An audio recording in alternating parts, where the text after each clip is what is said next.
Good afternoon to all present in the meeting. We shall begin with our bootcamp on the topic getting started with blockchain. Our speaker for today is Mr. Madhav Jha, who is a software developer and an educator at Bootcamp. Has successfully participated in multiple hackathons like Google Hashboard, Hack the Game, and even Innovative India Coding Competition.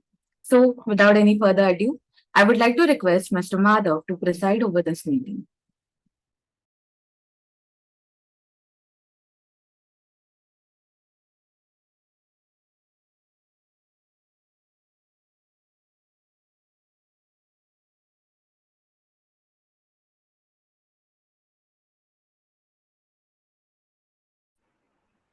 Hi everyone. Thanks a lot for a wonderful introduction. So before we begin, I would like to share my screen so that you guys can see what I have prepared for you.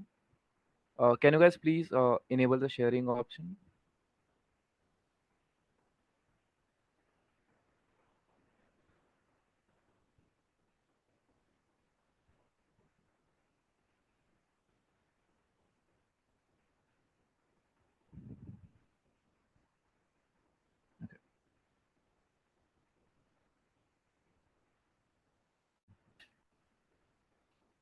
Okay. Am I visible? Is my screen visible to you all? Uh, Guys, am I audible to you? Yes, yes, you are audible. Okay. Cool. Cool. So again, I formally welcome you guys to the Blockchain Bootcamp, where you guys will learn the basics of building a blockchain application, and we will make sure that you deploy your very first decentralized application here. So a little bit about me. Again, hi, I'm Madhav Jha. I'm finally I'm currently an educator at CodeChef. I have been a full stack intern at Elitmus, and I'm an upcoming last year. TSET hosted a hackathon called Hack Nova, and I was one of the winners of that in the Open Innovation track. And I'm assuming this is one of the seminar that will precede that. So before any ado, let's move to this. So I'm hoping that you guys have the mic access, so that we can keep this session quite interactive. Uh, Jwala, is it possible, Uh, or is chat only enabled? it is possible we can give. If someone raised his hand, we will open this mic. Okay, is that fine? Cool, cool, cool. Yeah, sure. So, guys, first of all, I would like to know what you guys know about blockchain. So, for most, I can see that you guys are from second year, few are from first year, right? And few are from third years as well. So, could you guys tell me what is the prior knowledge that you have heard about blockchain? You must have heard about like NFTs, blockchain, D apps, right? So, could few of you tell me what you guys know already, or at least what you guys have heard about it?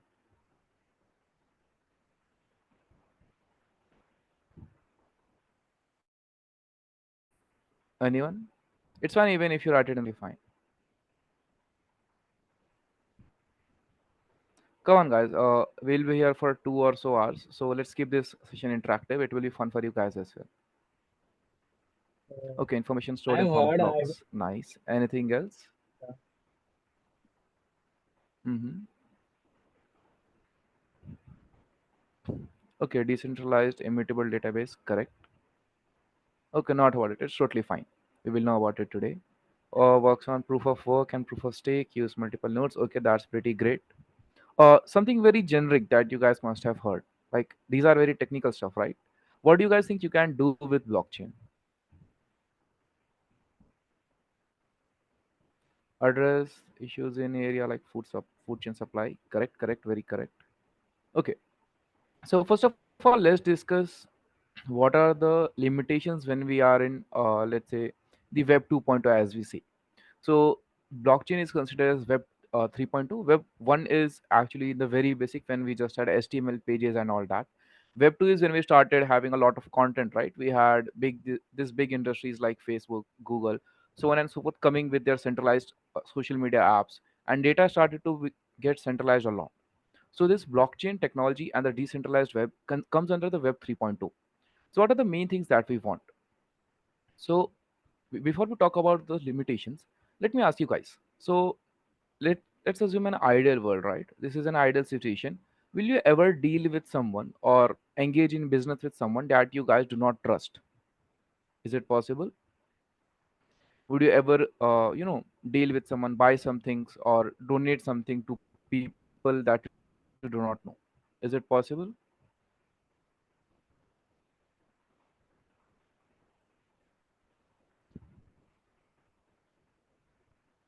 No, yes, correct.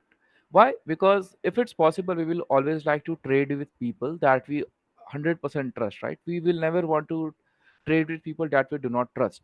But unfortunately, we do not live in an ideal world, right? There are many instances where we have to deal with people, we have to deal with businesses that we are not sure whether they will keep our data safe or not. If you take example for, let's say, Facebook, Instagram, there has been multiple leaks that these guys are collecting our data and selling it to different people. You might have heard about a very big case that happened in US, right? It was, I think, something Analytica that shared the data regarding voters so that uh, elections can be manipulated, so on and so forth. There are multiple cases. These are few that are known to us, but there are many that are unknown to us, and we can be sure that if our data is into hands of other people, we can never be sure. Why? Because the security is by choice. It is up to the provider whether they keep our data safe or whether they sell it to someone for a profit. So what is it that we can do? So this is one of the problems, right? We want to have transparency, we want to have security by design and not by choice, right? Similarly, we want to have immutable records. That is, no one should be able to alter what we have written. Let's say you purchase something, right? And let's say there was a date that I purchased on 1st of April and I paid this much amount to you. This data is now saved to a centralized server. Now in future, if someone wants to change it or you want to claim that, okay, this was something that I bought, it is always a possibility that someone can change that data, someone can alter it, right? There is no 100% way of knowing that it has not been changed. So that is something that we want to make sure. Next up is business logic. So have you guys heard about the term business logic? As you guys are software engineers, you must have the software engineering subject, and you might have heard the term business logic. So, can anyone tell me what is the logic or little bit explanation behind what is business logic?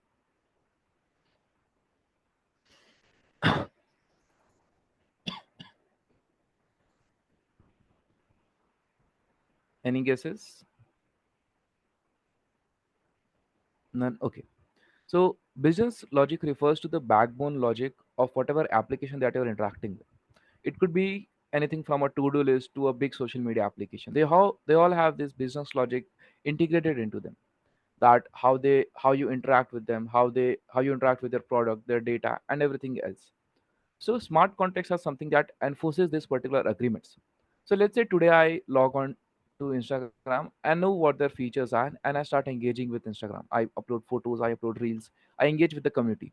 Next week, it could be that Instagram can simply bring a new update and they can say that these are the things that we are going to do, whether you want or not. Why? Because we can't control it. They can, or they might at least give us a pop-up saying that these are the changes that will be happening, but it's not necessary for them, it is not required, right? It is always by choice. But when we are in the web3 domain and whenever we are dealing with blockchain, we can have this ability to enforce these agreements, and at the end we can have our own currency and tokens. You guys have must have heard about NFTs. Those were a big rage of year or so back, right? Now they have damped down because of the overhype, but it's still a thing. You can have your own digital art, you can have your own currencies and all. So let's understand what is blockchain. So from all the limitations that we have seen of Web 2.0, right? The lack of transparency, the mutable databases, the mutable data that we have, the lack of business logic conformity that it will always work the way it is said. All of this is being solved by blockchain, and this is all by design, never by choice. So blockchain is nothing but a digital ledger. So now, what do I mean by a ledger? You must have seen those book in old shops where they used to write. When someone purchases something, they will write that down. Okay, this person came in at this time and they have bought things of this amount. Or you might have seen those security guards in front of your apartments that whenever comes in or goes out, they write it in their books. So something like that, you can call that a ledger. And blockchain is nothing but a ledger of those records. So whenever you make any kind of transactions, right, any kind of activity that you do, it can be recorded as a transaction in that digital ledger, and it is across multiple computers. So similar to torrent that you might have heard, that was very popular back in the days to download stuff. It is stored in multiple people's computer, not one place. So let's say I have done some data, right? I have some data that I have stored in one centralized database. Now there's a chance that someone can change it, someone can modify it. But when we have multiple computers and different copies everywhere, let's say I change that data in my computer, but is it changing everyone else's computer? Well, that's not the case, right? The data will be different, and now we can check whether it has been altered or not. Because if you want to alter something, everyone has to agree that okay, this is going to be changed. Similarly, all these transactions are kept in a block, as some of you guys mentioned in the chat. So what do we mean by block? So as you guys are now in second year, you guys have must started with DSA, right? And similar to linked list, you can consider these blocks. So similarly, how in linked list we have each block connecting to another. It could be simply linked, it could be doubly linked, so on and so forth, right? Here also we have a block, and whenever you make any kind of transaction, as it move on, it is connected to the previous block. So all the data, all the records, all the history is being hashed and stored to the next block, so that if you ever want to track the changes, you can go back to the chain and see where the changes were made and who were the one that made those changes. And these blocks, once added to the chain, cannot be altered or cannot be deleted. Why? As you mentioned, it is not stored at one place, it is at everywhere and in different people's computer or machines. And whenever you want to change something, you have to make sure that everyone is confirming that okay, this is the change that we are making. This makes sure that we have trust and security.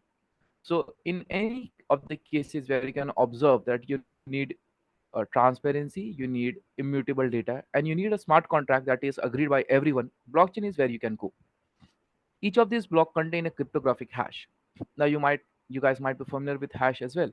Hash is a long string of, you could say, random alphabets or numbers, and this string is generated after putting all the data that you have in a block to a hash function, and you get this hash. Now you cannot go back from this hash, but you can always check whether the data has been changed or not by producing this hash. So if I have a single block and I put it in the function, it will always give me the same hash that it gave me the first time. So it makes sure that whenever a data is changed, you can know just by looking at the hash value. So I hope this with this I'm clear on the very basic idea of blockchain. Any doubts, guys, as of now?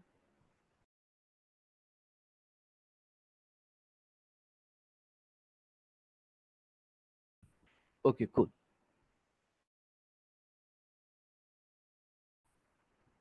Okay, there are a few new messages. Cool. Very good. It's very great that you guys are all clear, because we want to make sure that we keep this session very basic and we can get building on an app rather than focusing more on theory. If it's so centered at different, there will be okay. Yes. So there is always trade-off, right? There is always trade-off between security and privacy. So even if you observe, like let's say we want to have maximum security, then it will be best if we can see everything, right?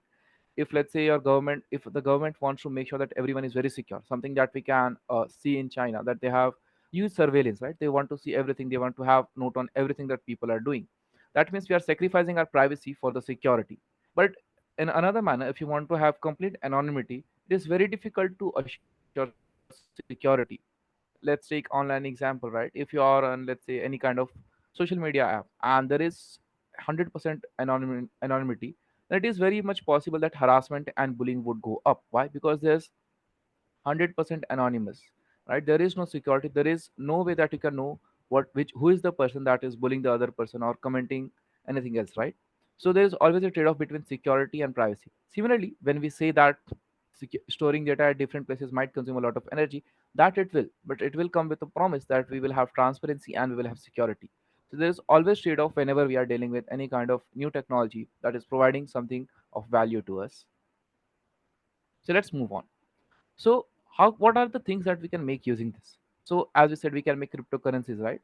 So different from the traditional currencies that we have, rupees, dollars, your yen, right, or yuan, we can make our own currencies, as you might have seen, right? There was Doge, there's Ethereum, on Polygon you have Matic, so on and so on. You can always make your own cryptocurrencies and get people that believe in that currency to use them. Then you can make smart contracts similar to the agreements that we saw, right? To have a business logic that is agreed by everyone and not just the few central companies. Then you can make tokenized assets similar to NFT, your different art, so on and so forth. And someone previously in the chat mentioned a food supply chain, right? So you can always make supply chain management, because if you might have seen the definition of blockchain, it is nothing but a digital ledger. And where do we see ledgers? We'll see ledgers in stores, in supply chains, right? So whenever we have to trust different people with our stuff or with money, it is always necessary that we have transaction records. And digital ledgers are the best for that. And that's why it is always possible to make your own supply chain management system with blockchain. What will you use of this currency? It will be similar to the currency that we are using, right? So if you see it in depth, what is the value of rupee, right?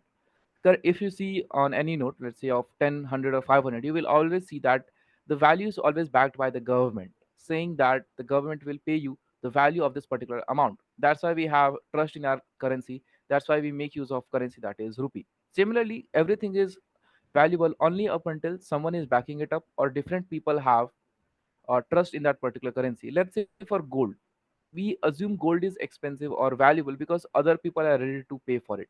Let's say you make a very beautiful art, but if no one is ready to pay for it, what will the value of that art? Nothing, right? It would be zero. But you might have seen those museums where there's just a blank canvas or with a few of lines, and then it is being sold for like $2 or $3 million. So what is this particular value? It is always a perceived value or agreed value. So with the new currency that you're making, let's assume there's a country that has collapsed, right? And there is no government that is backing any kind of currency. You can see examples of Venezuela that so much inflation that there is no use of that particular money. People are using dollar or some different currency. So in those cases, you can use this currency that we make using blockchain. And in this currency, there will always be a chance that, okay, it can crash similar to Doge or something like that. But there is always a possibility that if it is between the people, there is always a trust that since everyone is respecting and valuing this particular currency, we can use that, right? I hope that answers your question. So let's see what we'll be building in this session. So you have understood what is blockchain, why, what are the limitations of Web 2, right? And what we can make using blockchain and Web 3. So let's see what we will be building in this particular session. So what we are building is a very basic donation app, right? You might have seen those Kickstart or like something like that, some applications where or some sites where you can go and fund people, right? There's one fund me, something like that. You can have different causes that you donate to. Now, this is a particular example that I've chosen because in this way, we have someone that we have to trust, right? If I'm donating to a particular organization, I have to make sure that they are going to make good use of my money, right? And they're not using it just for themselves. So in this session, we are going to make a very basic donation app. So what are the objectives? We should be able to make donations, right? So we are not going to implement any kind of payment interface, right? You guys don't have to be worried. We are just going to have a basic input where we can add these numbers and it will go into a record. We should be able to see all the donations that are made and we should be able to see all the donations that we have made. So are we clear on the application that we are building? And in doubts as of now?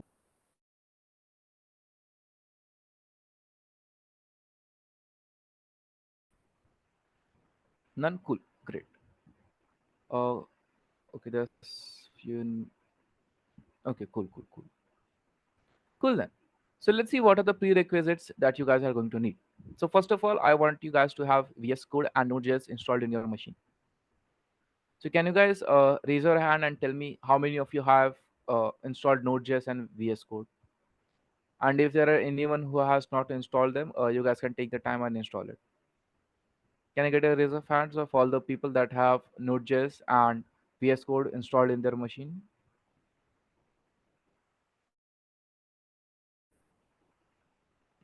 Okay, I can see only two people.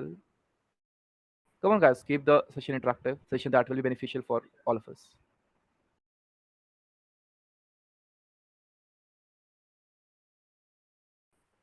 Okay, not a lot of you. So I'll share a GitHub link. So this is the repo that I have created for you guys. In this, you have a readme that has all the step-by-step instructions on how we are going to build this particular application. And in that, I have also included. Okay, okay, this is. I want to share it to everyone, right? Cool. So this is a GitHub link that you guys can visit. I'll just open it up so you guys can see.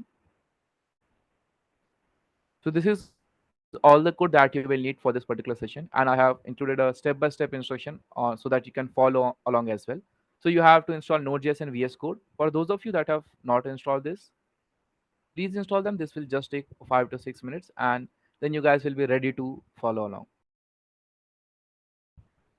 So should we wait for 2 3 minutes for all of you guys to install, or should we move on?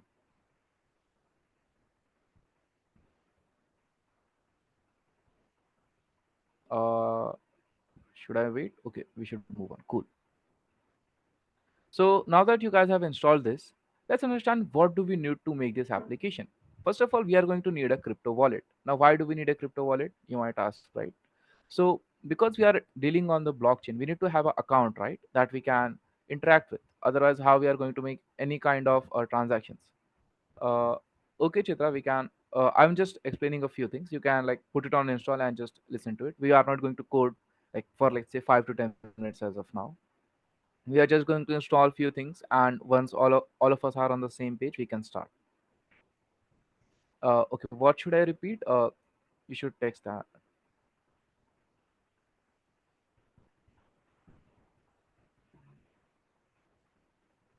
Tilak Singh, what should I repeat?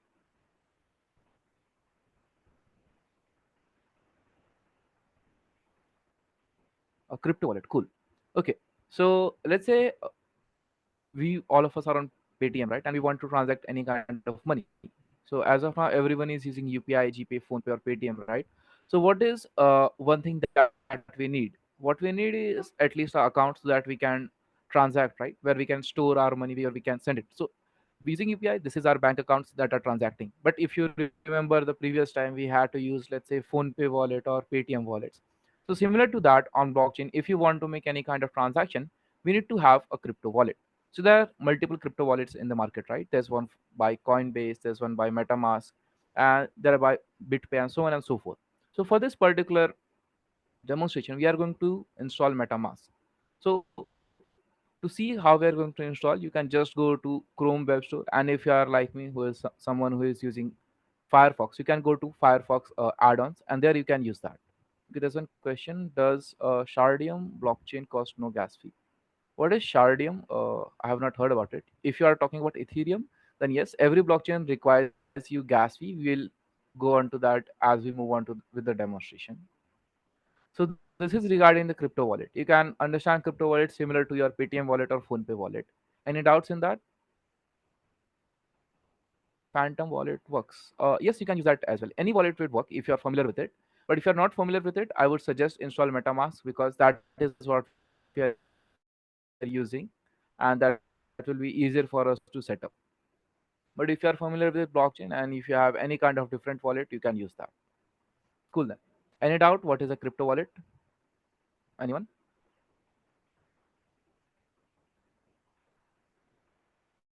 If none, then we can move on. Cool then. So let's say we are going to install MetaMask. So how we are going to install it? So for that, I'll just open a different Chrome browser and show you guys how we can do that. So I have this opened up.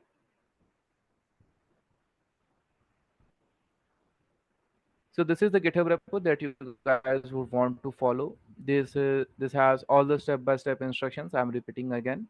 So in case something gets left behind, or if you want to follow it along laterwards and you just want to listen to the session, you can do that as well. And laterwards after the session, you can follow this particular README. It has all the step-by-step information that you need. So we'll go to this Chrome Web Store.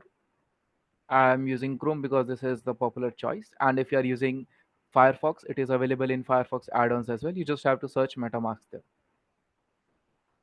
So it is taking a little time. My internet is not that well. Till then, you guys can start installing MetaMask. Once you are done with the three steps, that is Node.js, VS Code, and MetaMask, just write that you are done in the chat so that we can move on to next step.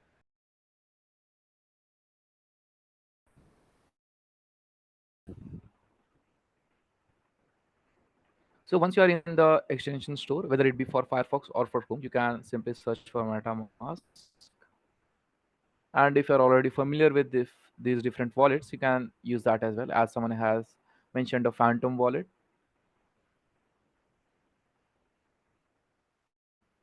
So this is the MetaMask extension that you guys would want to use. You can simply click here and add to Chrome.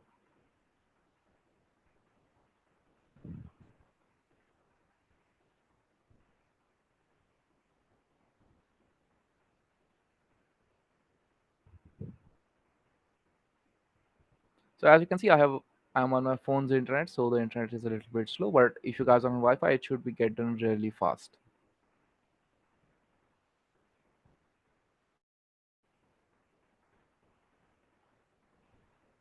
Okay, one of you are done. Great, great going, Karthik. To all others as well, if you are done with installing these three, Node.js, VS Code, and the MetaMask wallet extension, you are done, and we will then move on to the next step. Great, great. It will be the best if you guys can follow along in this session, right? We are going to have a session of 2 hours. We are just 30 minutes in, right? So it is 100% possible to follow along if you have a good internet, not something like mine. That is, I'm on Geo, right? It's very slow. So if you are on good internet, it would be great if you guys could follow. I have all the code that is required in the GitHub, right? And just make sure that you are in this local for Ganache, because at the end we are going to deploy it as well, so that your friends can use our application as well. We don't want to just stay limited to the local interface that we'll make. We have deployed it and it is available to everyone else as well. So tell me once you are done, I'll see how much I have installed. Still 5 MBs to go. So I have actually already made this application. So in a different Chrome browser, or you could say Chrome account, I have everything set up. But just to make sure that all of us are on the same track, I'm going to install it again and then that no one gets left behind.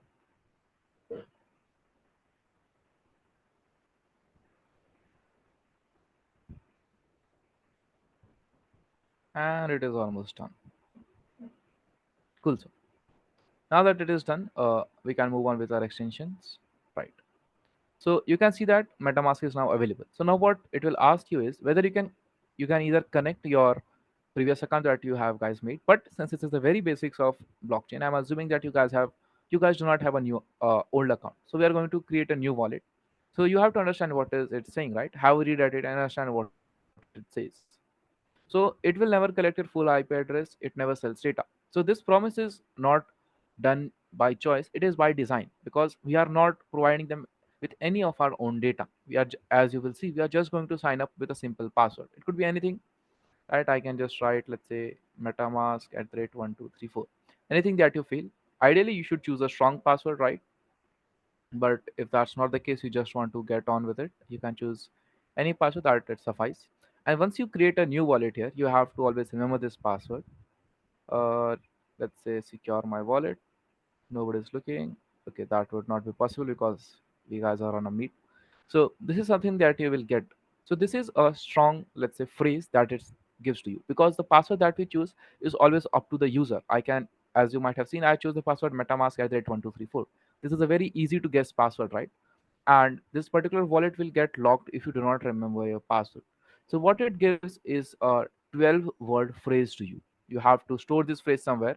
So as of now, we will simply store it in a notepad. Make sure you guys store it somewhere safe, that in future if you ever forget it, you will always remember it, and it will test you. So don't make, like, just don't think you guys can press next and move on. So it will be a little bit tedious process, but it will be worth it. It is asking us to make sure that we have stored the phrase that it has given to us. And once we have filled all of it, okay, right. And once we have confirmed, we are done. We are ready to start. We can just say, okay, we have done, we have installed, nothing more to do. We will just now pin it so that it is always available here. So with this, we are done with making our first crypto account. And as you can see, it is on the Ethereum mainnet. So I will explain what are these different networks so that we'll also understand how these works. So are all of you with me? If any, yes, yes. Can you send GitHub link once more? Sure.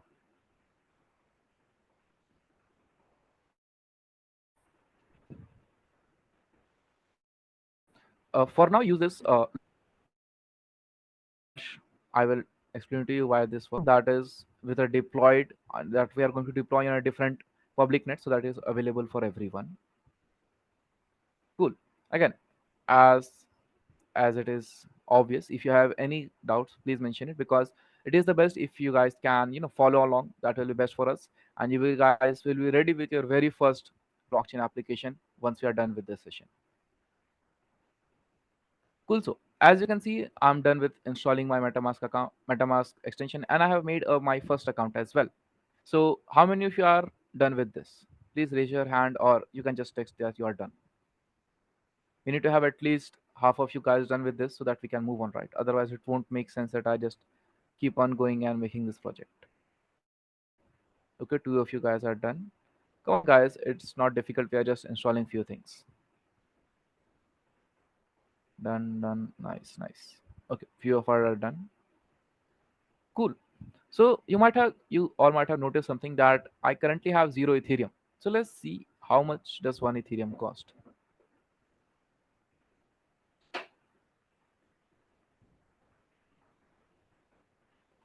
So it is currently $1,553. That is very, very, very expensive. If you convert in, like, let's say rupees, what will it be? Let's see. Again, it's a huge number, right? It's a 6-digit number. That is very expensive. And just for learning blockchain, this is not something that you are ready to invest, right? We are not ready to invest even. We should not be even buying half of the Ethereum, right? Because it is so much expensive. So what can we do? Should we like stop learning blockchain? Well, that's not the case, right? Because people are making blockchain applications, and we are in this session for making a blockchain application. So it is possible to make your application without buying Ethereums. So what is it that we can do? So for that, we are now going to install Ganache. So now you guys might be asking, what is Ganache? So Ganache makes it easier for us to test our blockchain applications. Now, how does it do? So you can see that we have different networks, right? We have Ethereum mainnet, then there's this Linea mainnet, and you guys might have also heard about Polygon net, right? So these are different companies that have established their own blockchain, and they have their own networks, right? You can understand network in terms of computers as well. That's similar to how computers network exist. Similarly, we have blockchain networks as well, and different companies have their own network. So if we want to have the currency that is used on their network, we will have to buy it from the people that have them, right? And for that, you will have to pay them. But since we do not want to do that, what we are going to do is we are going to install a local blockchain on our own machine. And that is where Ganache comes in. So using Ganache, we are going to make our own blockchain network on our own local machine, and we're going to interact with that for this particular session to make sure that our app is up and running. And at the end, we will see how we can move this locally blockchain to a public blockchain where your friends and everyone that you want to share it with can access that. So for that, we are going to install Ganache now. So again, move to this GitHub link that I have shared with you, and from this, you can install Ganache.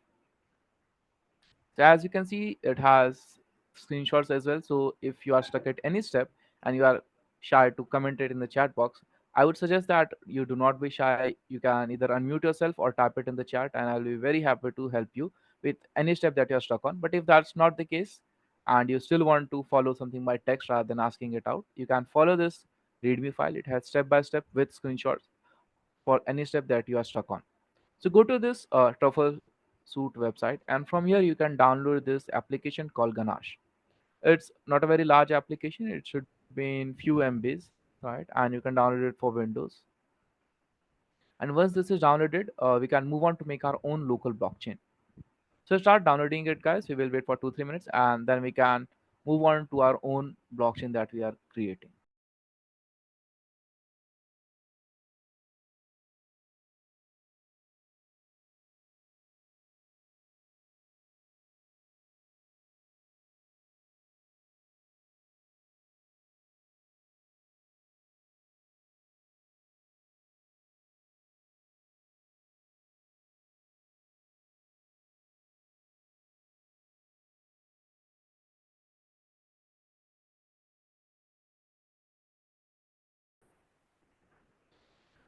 Cool. Explain when we will need the Ethereum. So Ayush, we are never going to need Ethereum as of now because we are never going to deploy it on Ethereum. As you might have seen, it is very expensive, right? That's why we are going to create our own blockchain network to deal with it, where we will have plenty of funds with us. I hope that answers your question. So as of now, just download Ganache, and we will see how we are going to move on with our local network.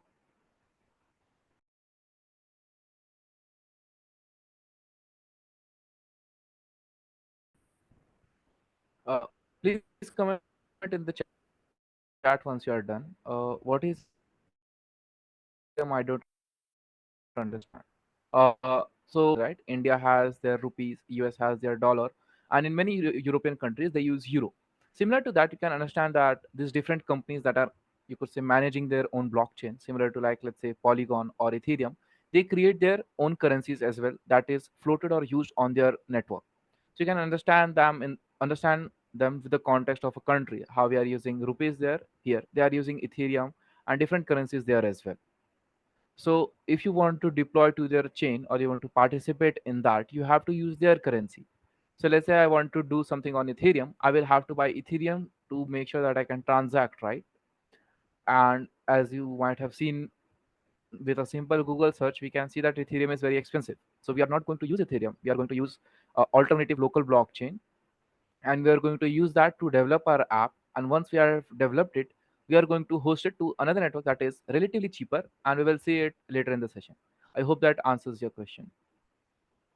Okay, guys, as you are done installing Ganache, please comment in the chat, and then we will move on. Why do we need Ganache? So, Kaushal, as I said, using Ethereum or any of the popular mainstream mainnet, it is very expensive to buy their currency, right? So let's see, if you want to buy dollar, right, you would have to pay, I think, around 80 or something like that. Let me just search. Right. If you want to buy $1, you would have to pay 83 rupees, right? Similarly, if you want to buy one Ethereum, you would have to pay that $1,500 or something like that. And we do not want to pay that. Why? Because this is the first application that we are developing. In future, it could be that when you're a great blockchain developer and you have an amazing idea for a decentralized application, you might want to deploy it to Ethereum, and then you might also want to invest in getting that currency. But as of now, since we are just developing our very first app, we do not want to deploy on Ethereum and have that investment. So for that, we are going to install Ganache. This is the application that will give us a local blockchain. N- okay. Okay, many of you guys are done. So Kaushal, I hope you understand why we need. Can't we airdrop some gorillas for that on testnet? Okay. It seems you are already familiar with testnet and all, so that is great. So we are going to use testnet at the end for deployment, but as of now, since we are going to only test, we are going to use Ganache. Is that fine with you?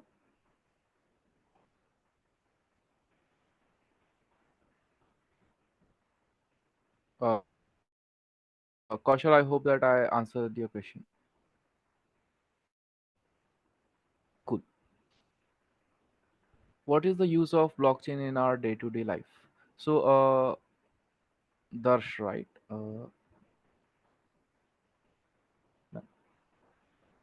Yes, Dash. So as I have mentioned in the PPT as well, so there are majorly three areas where you might want to use blockchain. One where there's a need of transparency, one where you want to have a tamper-proof, you could say tamper-proof system, or you where you want to have anonymity. If there's any kind of application or system where you want to achieve any of these three, you might want to use blockchain there. That's the use of blockchain that you can say. So as of now, you could not find a huge use of blockchain because it is still in its early or infant stages, right? It's in still in their nascent stages. So as of now, there is no mainstream blockchain application that is available in every one of our day-to-day life. But as we move on year by year, you will see that blockchain is integrated into very small or in youth systems as well as a small part. Because as we have discussed, blockchain provides these three things, that is transparency, tamper-proof system, and anonymity, by design, not by choice. So it makes a system that is much more trustable and secure. So that is a day-to-day use that you can have. So that we as a developer of future, we are the ones that are going to integrate it into the system and make sure that other people are using it in their day-to-day life. Cool. So as you are done with installing Ganache, I can see a lot of you are done. Let's move on. So now we have two things set up. We have a crypto wallet that has apparently no money in it, right? We have zero Ethereum, so there's nothing that we can do. And another thing that we have is we have installed Ganache. So I have already installed it, so I will just launch it.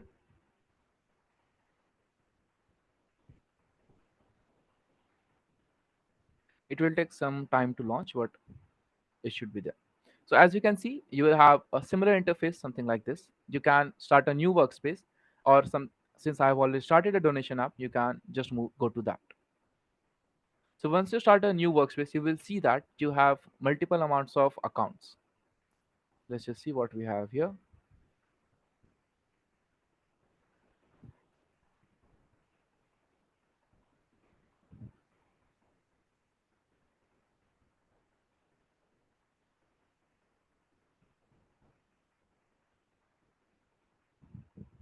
So it will take a little bit of time. You will have to have patience.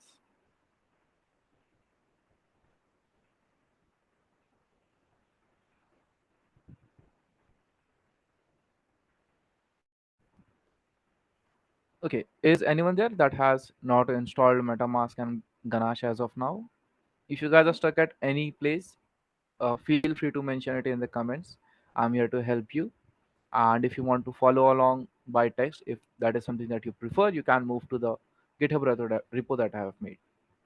Cool. So we have our Ganache here, and you can see that I have multiple accounts here that I have, right? So you can see that I have accounts, blocks, transaction, contracts, events, logs, so many things, right? There's much to look at. But as of now, you just have to make sure to understand these are different addresses, or you could say different wallet addresses. So now what we are going to do is we are going to change the network that we are on. So for that, I will move to the current MetaMask that I have installed here. I will just open it for you.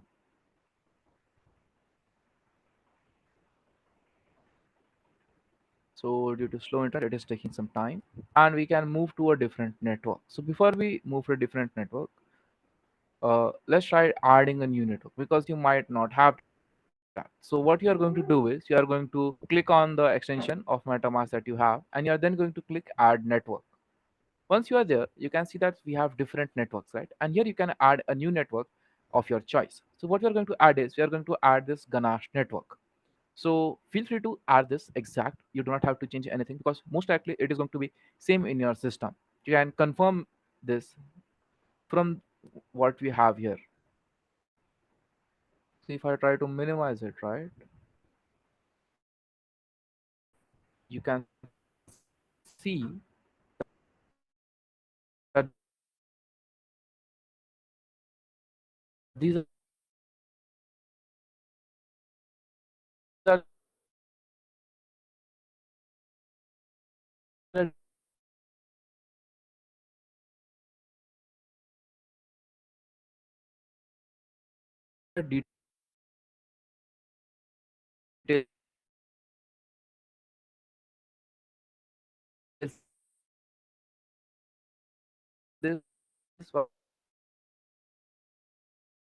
why? Because this is only on your local machine.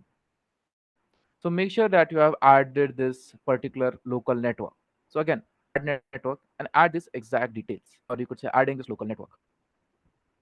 Okay, your voice is breaking. Voice, I can't hear you.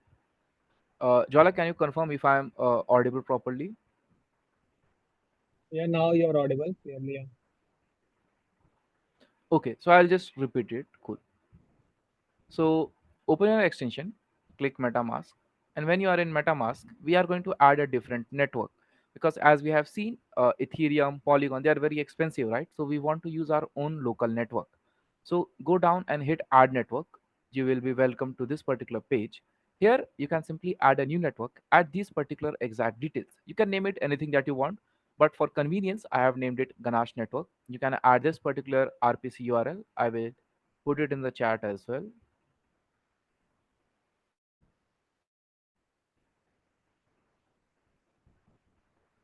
This is the RPC URL that you have to paste, or you can confirm it with Ganache. You can simply open it and you can see what is the RPC server URL. You can add that.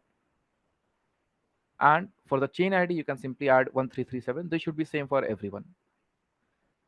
And once you have added this, you can add currency symbol as well, that is ETH, and you can simply then add save or add, because I have already added this network, so it is already saved in my system. But in your case, you can simply add it and it will be done. So once you are done with this process, can't hear you. How do I install Ganache? So Harshit, I will be providing with you a GitHub link. In that, you can find the link for Ganache. Just go to their website. It is shufflesuit.com or something like that. Go there, and from there you can install Ganache.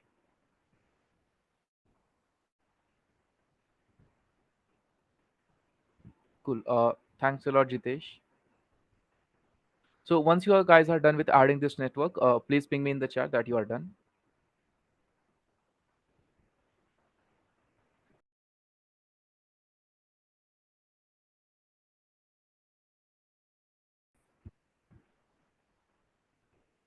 Okay. Anyone having any kind of issues with adding the network?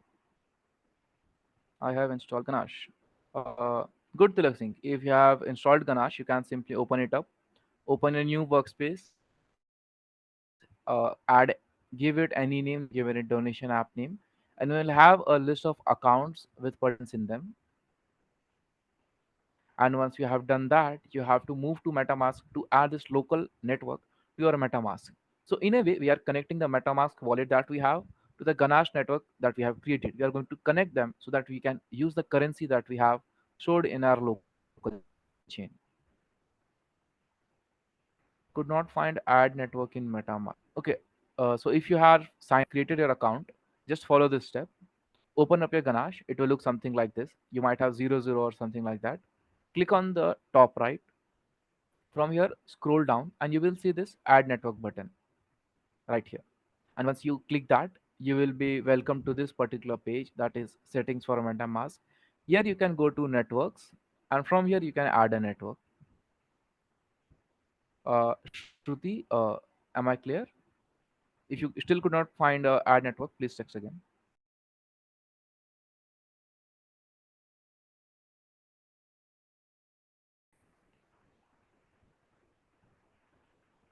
Cool. So how many of you all have added this local network to MetaMask? Please pin in the chat once you are done.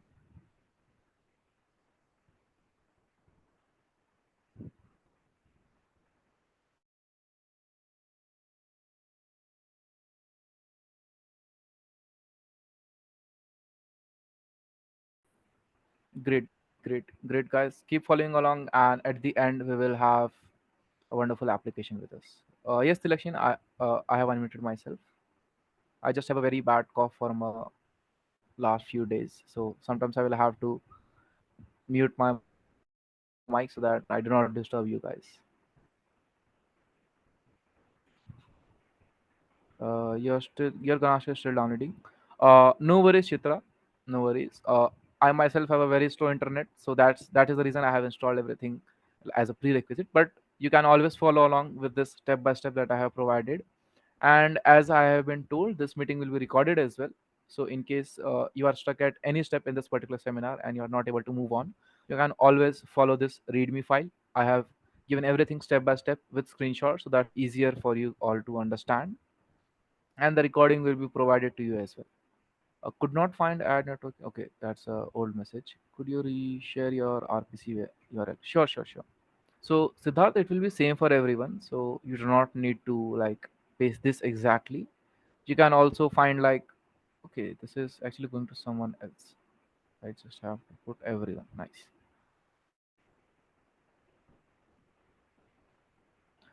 Yes, this is the RPC URL. This is usually common for everyone, but in case it is different in yours, just open your Ganache, the workplace that you have made, and check for this RPC server URL, and you have to paste this URL.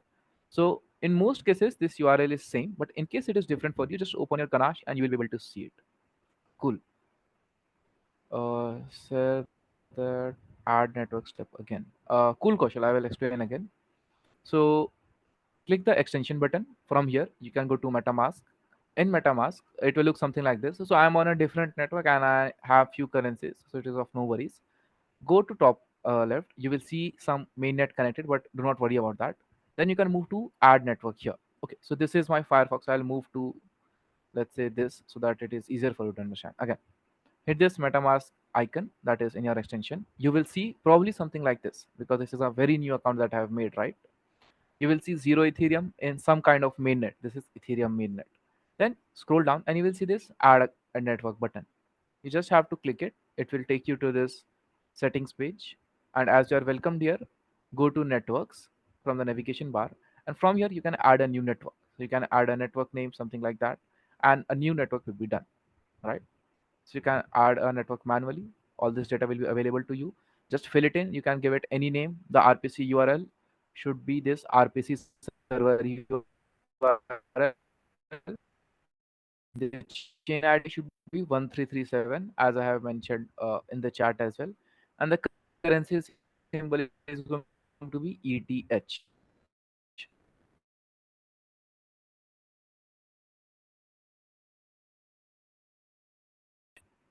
So let me just open the one that. Am I clear, Kaushal, now? What is the meaning of chain ID? Let's say you are assume in the context of countries, right? We have India, we have USA, we have Canada, we have Europe. How are you going to identify any country if I don't tell you a different name, right?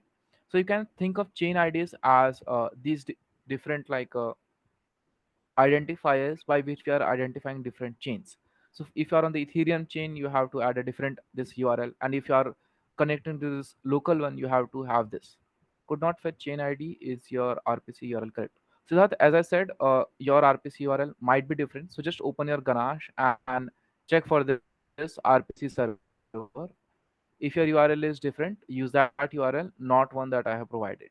So your URL should match this RPC server that is in your Ganache, and it could not fetch chain ID. So you might be getting this error in this particular chain ID when you try to enter something, right? So just enter 1337 and it should work, right? Yes. It's currently used by localhost. This is fine. This will always be fine. Just enter 1337. That is one which is used. Which programming language are we going to use for blockchain development?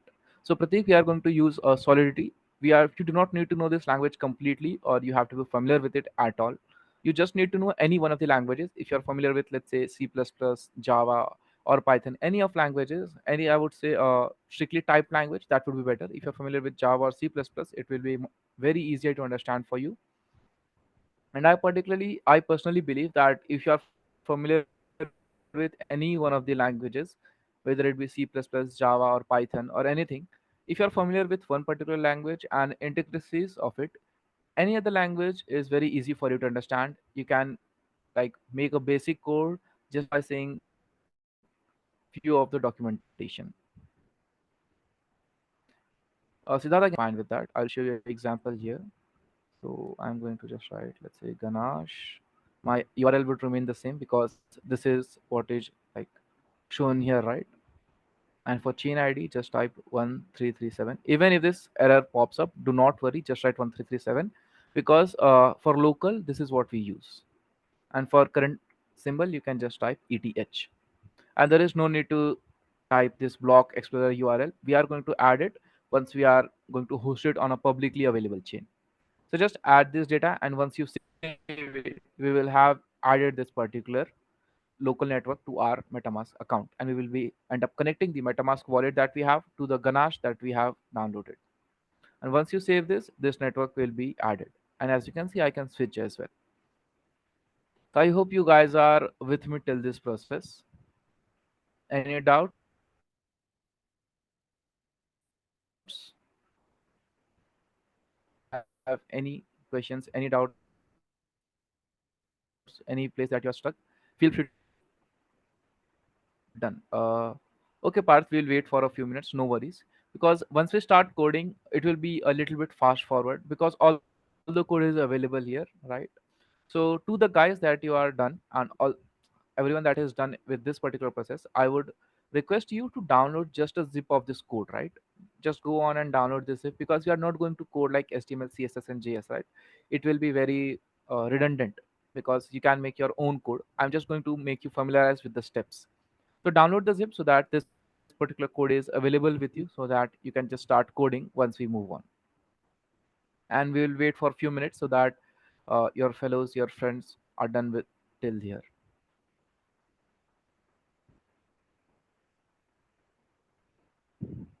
I am facing this error, could not fetch chain ID. Ayush, as I said, you do not need to, you just have to check whether your RPC URL is right here, right? So just open your Ganache and whichever RPC server URL you see, just paste that in the RPC link. And if you're getting an error that you could not fetch chain ID, just add 1337. It will go out by itself. After internal, what do we do? Harshit, if you are struggling to follow along, just go on to this particular readme file, and you will see step by step instruction on what you have to do. I'll paste the link again for you.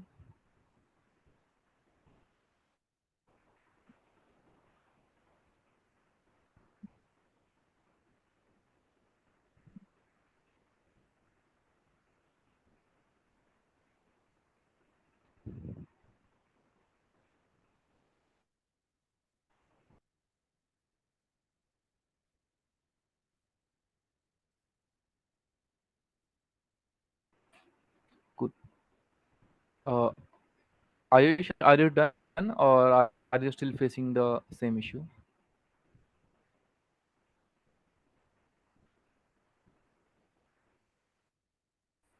Cool. So as few of you are done, we can move on, or should I wait?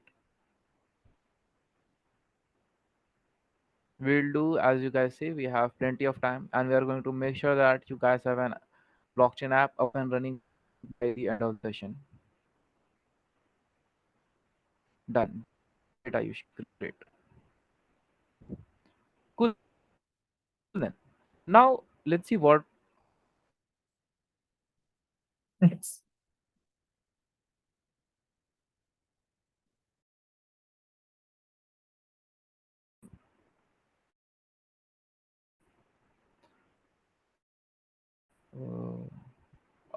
Kashish, if your RPC URL is different, just copy that URL from this Ganache, right? Similar to this. And your chain ID is going to be same. It's going to be 1337 only. Where should I paste my RLC? Tilak Singh, I think most likely you're asking for RPC. You have to paste it here, your new RPC URL. So open up your Ganache, copy this RPC server URL, and copy it here, new RPC URL. Your chain ID is going to be the same. Okay, and what zip file do you have to download? So this is just for people that are already done with all this step. We are going to reach this step as well. So the code for the front end and all the stuff is in this GitHub repo, right? So for here, you can just move to code and you can download the zip file if you're interested to look at the code. Because I do not want you guys to write the HTML, CSS, and JS code as of now. If you, because this is something that is the application that I have created, it is going to be very basic.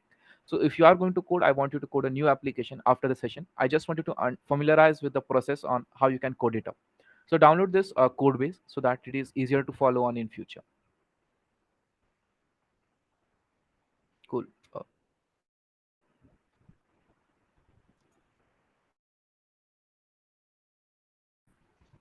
If you guys are stuck at any step, feel free to tell me. I'm here to help you, and we are going to make. Okay, just wait for 2 minutes. Yes, sure, sure.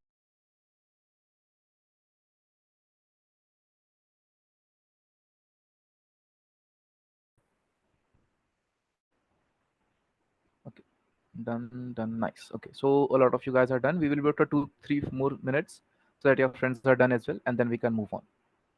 It's really great that you guys are all following along. If you're stuck at any place, feel free to text. I'm stuck at MetaMask. Tilak Singh, what exact step are you stuck at? Like, have you yet? Are you yet to install MetaMask, or you are stuck at putting the network details in? You can unmute yourself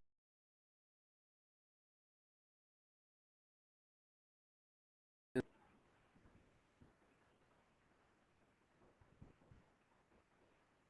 Hello. Yes.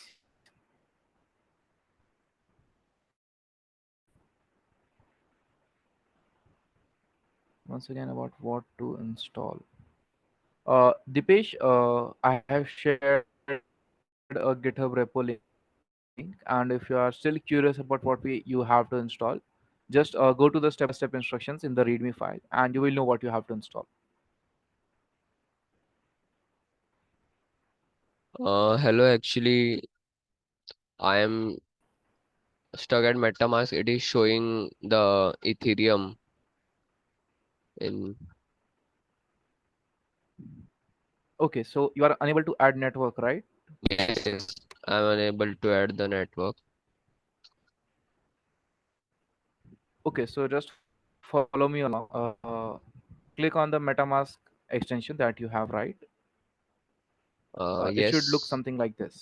It will show you 0 Ethereum, but it is fine. We are going to, okay, just now move to this top left where we are seeing different networks, right? Scroll down and you should see this add network. Are you there with me?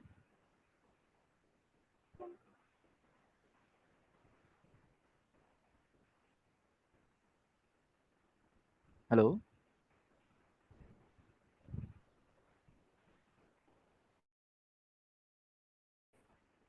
And once you're there, you can just click this add network and you'll be welcome to this particular page. I hope that you are welcomed here and you can see this particular page. Once you go there, you can click on networks, then move to add network, right? And as you go to add network, you will see these different networks that are already there. But since we want to add a network manually, we are going to go there, add a network manually. And once you go there, you will have these different fields that we have to fill. So you can give any network name. For the RPC URL, just open your Ganache and here you can see this RPC server link. Paste that link. For chain ID, it is 1337 that you have to add, right? And for current symbol, you can just write ETH, that is for Ethereum. Once you're done with this, you can simply save. I hope it is clear to you now.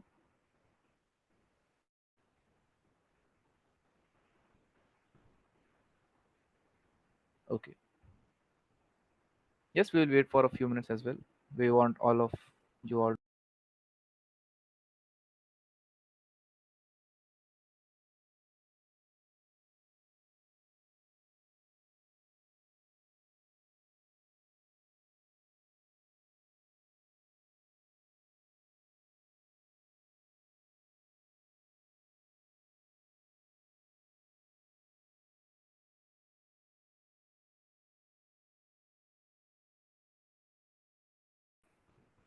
Okay, so what is gas fee in transaction management? So, Prakriti, we are going to go there. No worries. As we start building our app, you will get familiar with this gas fee as well. So, to summarize for now, gas fee is nothing like the toll fee that you pay on highways, right? It is for maintenance of that particular road. And similarly, gas fee is to maintain that network. So, as we said, whenever we are changing any kind of block or adding data to the blockchain network, everyone has to confirm that this is correct and everyone has to acknowledge. So for that, we have different things like proof of work and we have proof of stake as well. So for that, you pay that gas price to the person and he or she will be responsible for maintaining that network. So the person that does that work or the machine that known as gas fee, I'm creating a paria. I'm really sorry, I would not be able to repeat from the below along. So for that, just go to this just go here in the readme. I have a step by step instruction on how you can follow along, and you will see that I have attached screenshots as well, so that in case you are anywhere stuck there, you can follow along. And if you are stuck at any process and you're not getting it resolved from these instructions, you can then text me on the chat and I will definitely help you. But as of now, it will be very difficult to repeat as a complete process. Cool. Looking forward to see what you will win by the end of the session. Okay, so we have waited for like 5 to 7 minutes. Should we move along? Because I can see that a lot of you guys are done, and it might get very boring for you all if all we do is just wait. Cool. So should we move on, or should we still wait for like 4 to 5 minutes?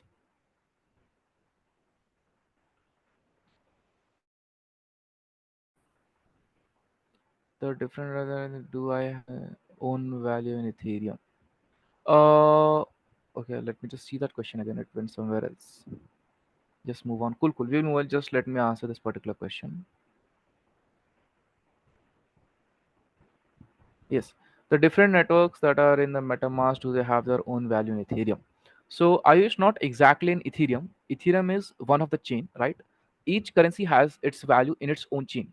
So if you see here, if I let's say I'm in India, I have the currency value of rupee. If I go to US, they use dollar there. I can transact between them. I can like exchange them, right? I can convert my currency to dollar but essentially in that country your own currency is going to be allowed. So in Ethereum mainnet, Ethereum or Ether is used. In Polygon, Matic is used, so on and so forth for different blockchains. So it's like not completely right to say that Ethereum is valuable everywhere. It is valuable until people give it the value, and for each of their blockchain they have their own currency. Okay, Dipesh, we'll wait for 5 minutes would be very late because a lot of people are done. Let's just wait for 2-3 minutes. We can start at 1:16.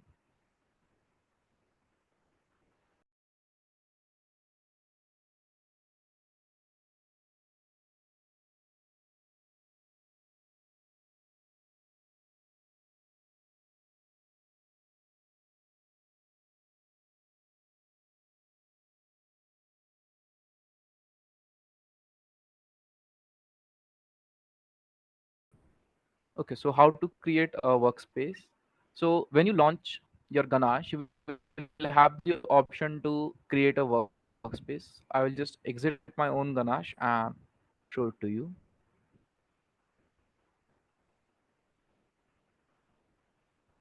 So just open your app.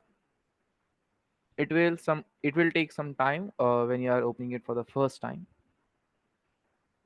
But in this potato of a machine of mine, it always takes time.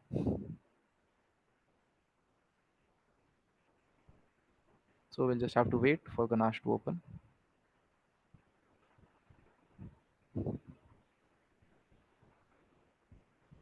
Okay. Here you will see a button that says new workspace. You just have to click it and it will open up a new workspace for you. As you can see, it may take a little bit of time, but it's totally fine.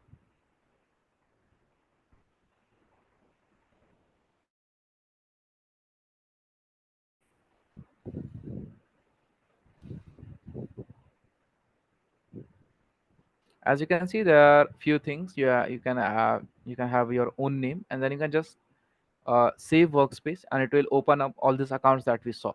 So I will cancel it because I already have a workspace. So you can create a workspace like that, and once you open it, you will see something like this. Just wait for a second.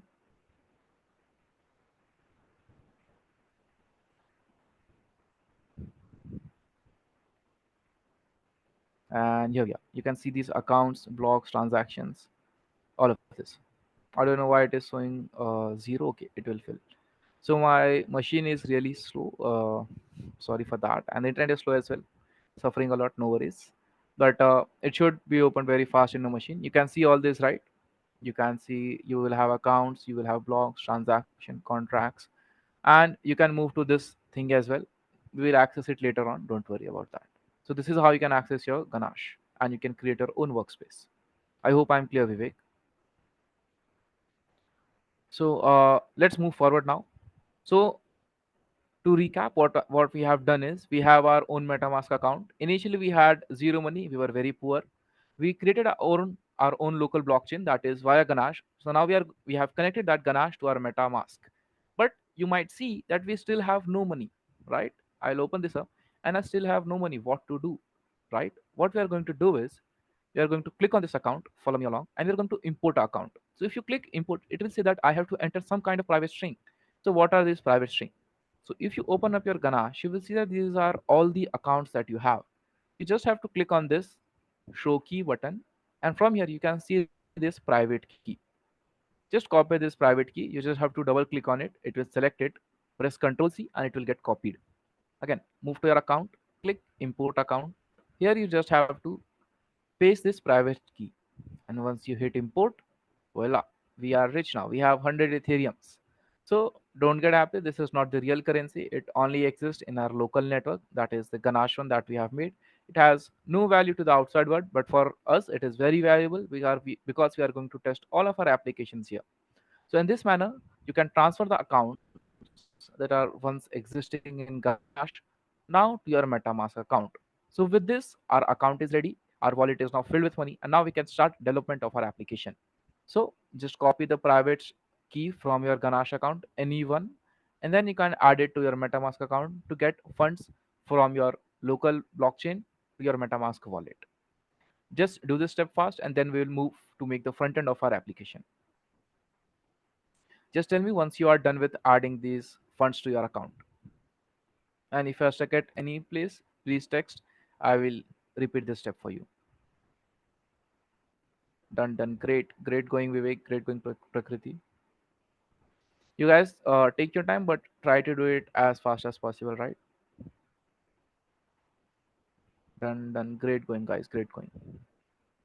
We will wait for a few seconds so that your friends are on the same page, and then we will move on to making the front end. So now the next parts that we are going to make the front end, the connectors, backend, and all of these. I'm just going to explain you guys the code, right? So once you are done with this step, just download this particular zip or this code. I hope you all of you are familiar with Git and GitHub because you guys are now second, third year students, right? So just move to this particular GitHub repo and download this zip code. Why download this code? Because we are not going to spend our time on coding and debugging all of this. We are just going to paste the sections that we want and explain to you guys what those functions do, what those sections do. But we are not going to code it live because that will be difficult not just for me but for all of you, because debugging will any day take you hours and we don't have that much time. So we'll understand the process of making the backend, making the front end, connecting them, and at the end we will see how we can deploy it on a public chain. Okay. If you still have any doubt, can Ganache be used for ETH only, or does it support other chain like SQL? So Kaushal, as far as I have explored, Ganache only helps you with Ethereum. There is one more thing that you can use. Let me just exit so that you can see that. Mm, there's one more apart from ETH, but SOL is definitely not there, right? So since this is just a test net, or you could say this is similar to local chain, it does not provide you with many other options. Sir, while adding network, can you just once show all the info? Sure, sure, sure. I will definitely do that. Again, if you are stuck at any step, feel free to text. And if you forgot what step was there, you can refer the GitHub repo that I have pasted in the chat. So you have to go to this add network, right? And once you hit add network, this a new page by MetaMask will open, right? You will see this. We have add a network option. Just go down below and hit add a new network, and this will add a new network, that is the local Ganache. But for the details, I will just show you here. These are the okay. This is Mumbai net. Sorry for that. This is the Ganache network. You can name it. Pardon. You can name it anything that you want. And for the RPC URL, you can use this URL, but make sure that it is same as what you have in your Ganache. So just see this RPC server URL that you have here and paste it in new RPC URL. Then for chain ID, write 1337. This is going to be common. And for your currency symbol, just write ETH. And then you can simply save it. Once you save it, you will see that the network has been changed. You can switch to it. And after that, you can go to the process that is importing the account.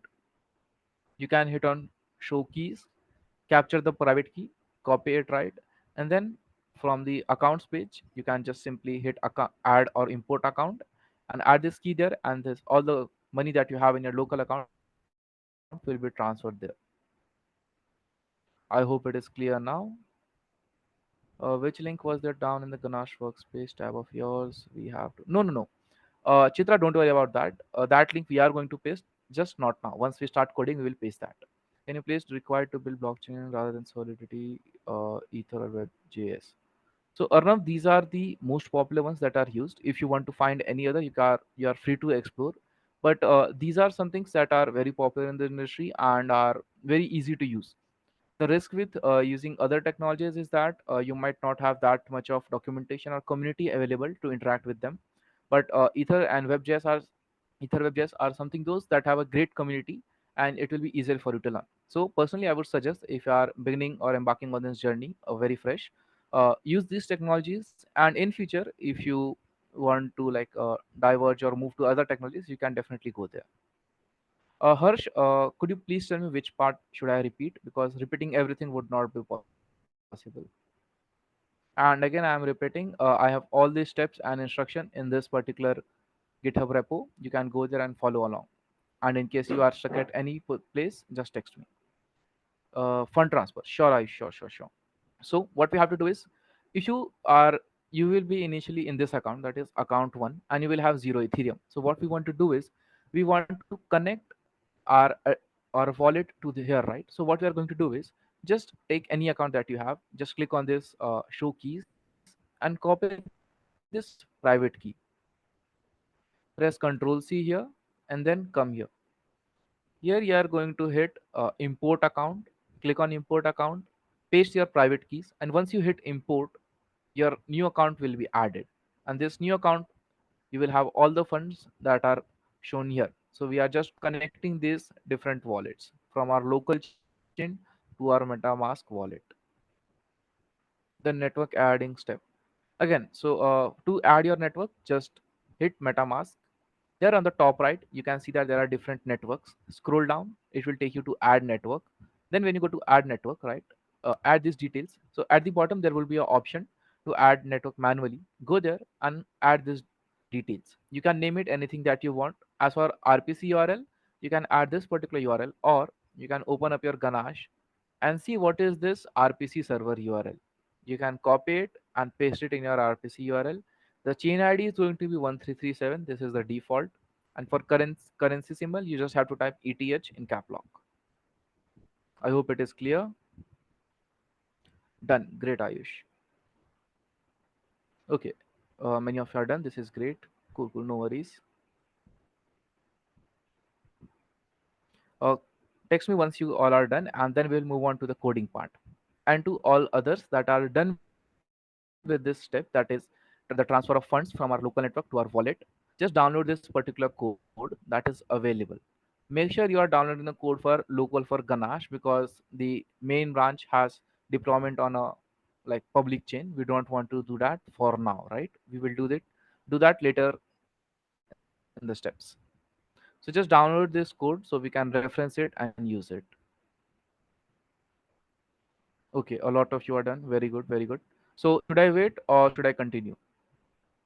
If you want, we can wait for 3-4 minutes and we can start at 1:30.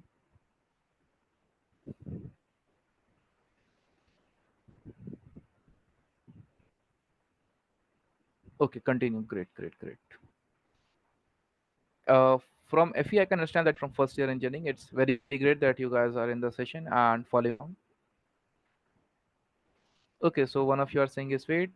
Cool. We'll wait till 1:30. So you have 4 minutes to do the process. If you're stuck at any step, just text it in the chat. And if you want to follow along via text, I have this in my repository as well in the README file. And I have made sure that I put the screenshot of each and every step so that you don't get confused or lost at any point in your wallet to even adding your money here, right? Or you could say transfer of funds, right? It is always there step by step.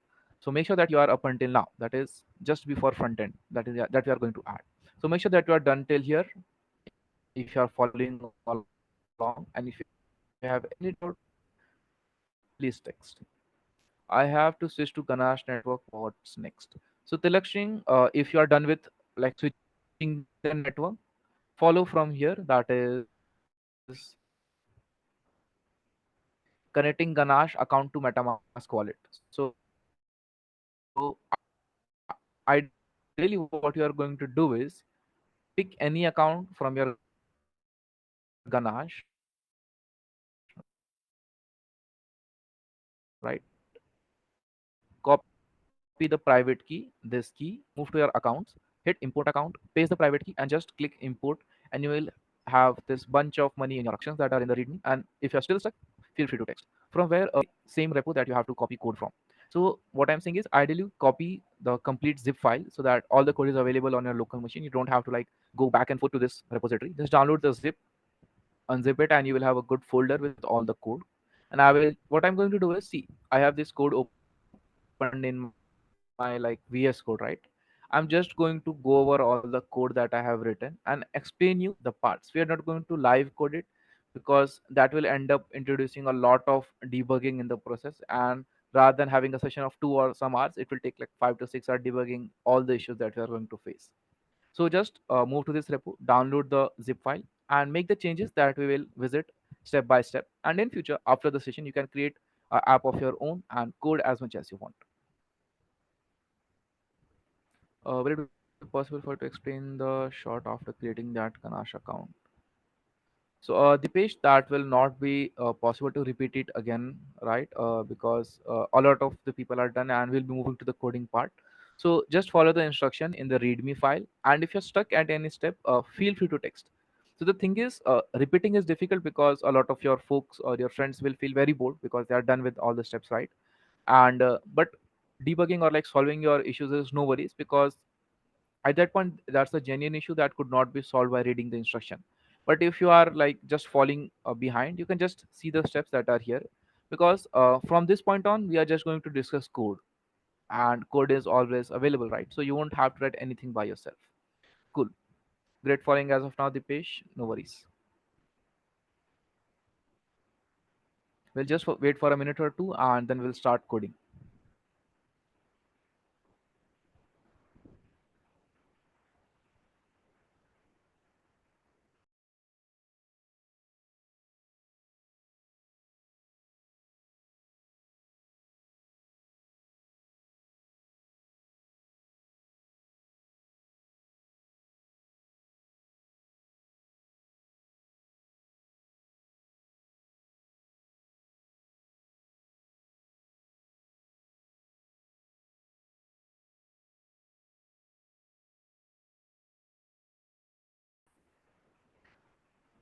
Cool then. Since a lot of you are done with this particular step, if you are falling behind, don't worry. I am always here to solve your doubts.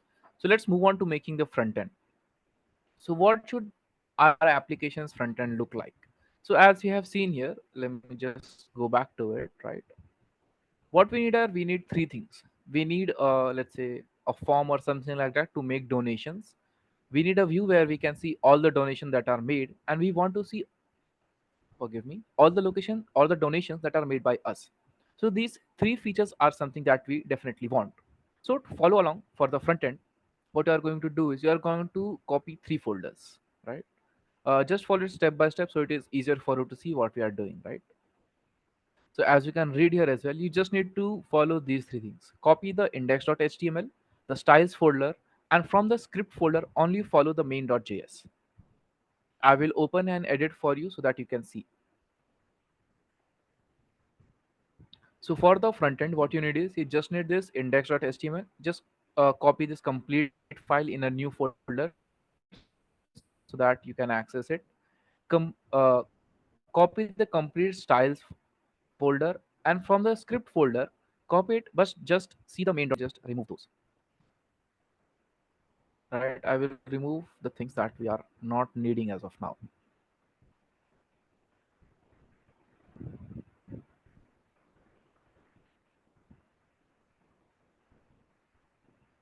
Cool. So from the code base, copy these three things. The index.html, I will open this. Copy the complete styles folder, because this is just CSS and SCSS used. And from the scripts, only copy the main.js. And in main.js, you only need to have initially this much. And this is what is available here as well. So just follow this much part and we'll have our front end ready. So to show you what the front end looks like, I'll just click go live. If you don't have this feature, you can just drag this HTML to your browser and it will open as well. All right. So you can just type 127. This is the location of your local host. And you can see that I have this particular application made. So these are fake donations, right? These are not real. We just have our front end. As you can see, there is no actual money that has been transferred. There is no actual connection to the database. So if I show you the code, you can see that these are the already added data. So let's visit the front end and see what we have. So first of all, we have a nav bar that is very simple. We can go to all donation, we can go to your donation. So first we have this input bar. We can add the money, that how much we want to donate, and we have a donate button that can donate. None of this is functional. This is just the front end. Then we have a place where we can see all donations. In this, we can see the address of the account that has made the donation. We can see the timestamp and we can see the amount. Similarly, we can see the donations that you have made. We can again see the timestamp and the amount that has been donated. This is a very basic front end. So copy this part and tell me once you have front end up and running on your system.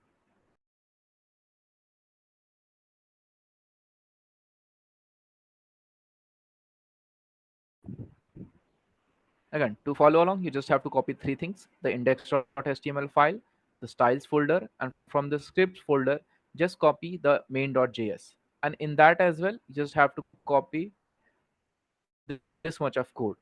So actually, I have a loader that just shows loading. So we are just turning that off or on. I hope you guys are familiar with basic syntaxes of JavaScript so that this code would be easily understandable to you all. So text me once you are done with this front end. You do not have to code anything by yourself. Just download the code from this repo and use it, because we are just going to familiarize ourselves with the steps to developing a blockchain app. We are not going to code anything as of now. If you share the chat that you are done with the front end, so that we can see what is the momentum. Do we have to wait?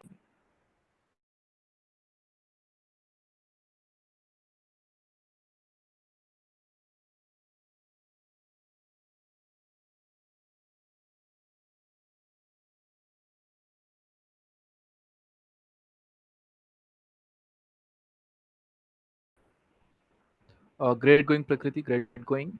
Others as well, just copy these three things that I have told you, and you will have your front end ready. And if you are curious on what are the files, or if you could not follow when I was saying, you can just move to this part, that is donation app front end. In Readme, you have this option of navigation as well. You have to copy index.html, the complete style folder, and in the script folder, create that, but just make this main.js and add this much code. This is just to hide the loading screen that we have and nothing else. Harshit, sure, I will repeat again. So we are going to make front end, right? But we do not want to code for it because that will take a lot of time. So what you have to do is just download code from this GitHub repo. You can download a complete zip, open it in your own, create a new folder that is for this particular application that we are creating, right?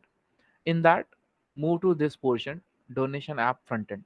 In the new empty folder that you have, and from the zip folder that you have created, copy these files: index.html, the styles folder complete, and in the script folder, copy main.js. And in that main.js, just write this much and nothing else. The code is just to hide the loader that we have on the initial screen. By learning Ganesh, can we build a complete solid blockchain app? Yes, Kashish, you can definitely build a complete blockchain app. So there are different, obviously there are different technologies that you can build your blockchain apps in, but they are nothing but just to assist you.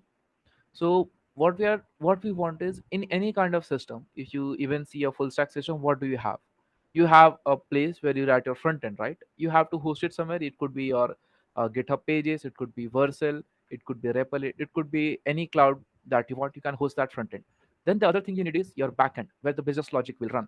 So in this particular scenario in blockchain, we are just replacing that backend, that business logic, with the blockchain contract that we are building. And for hosting, we are hosting that backend on a blockchain network. It could be Ethereum network, it could be Polygon network, or in this case, when we are just testing it, it could be our Ganache local network. With just these two, you can connect them using the EtherJS. So this is the bare bone that is needed to create any kind of blockchain application.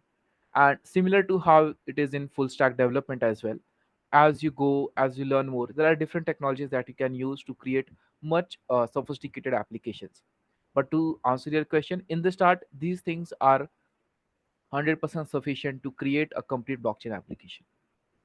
And once we are done with this application, I will also show you that how you can host it on a public testnet so that it is available for all of us.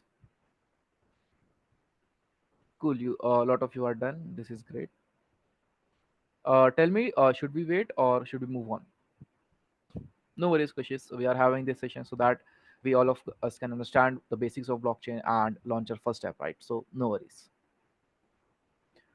Cool. Let's just wait for a few more minutes and then we can move on to making the contract. So now it will come the amazing time when we are going to see the code in Solidity, and we will see how you can test that code as well. So I'll wait for 2-3 minutes and you guys be done with installing the front end. So the main of having you guys follow along is that at the end of the session, you should not feel that you just came to a talking session, you heard different things and you forgot it. What I want is I want you all to get your hands dirty, get the code on C, and have your own application. So even by the end, if not all of you have your own application deployed or running, it would be fine. The main goal is that you tried and you have this zeal in you that you are going to make this application. And that is the exact reason why I have written all the steps here. In case you follow, that is the best case scenario, that you get the application up and running. But if that's not the case, there is always this instruction written here, and you can always tap it in the chat whenever you are stuck. So just copy those files for the front end, and in a few minutes we will move on to making the solidity code for the contract.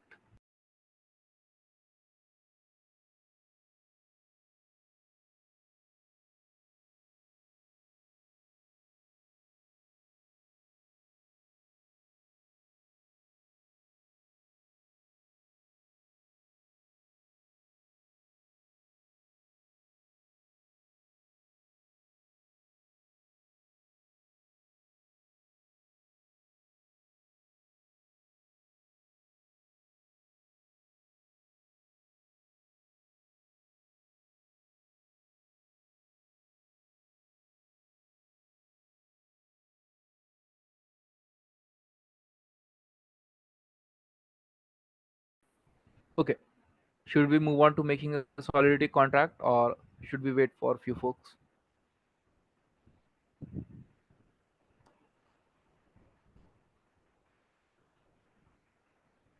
Guys, should we move on?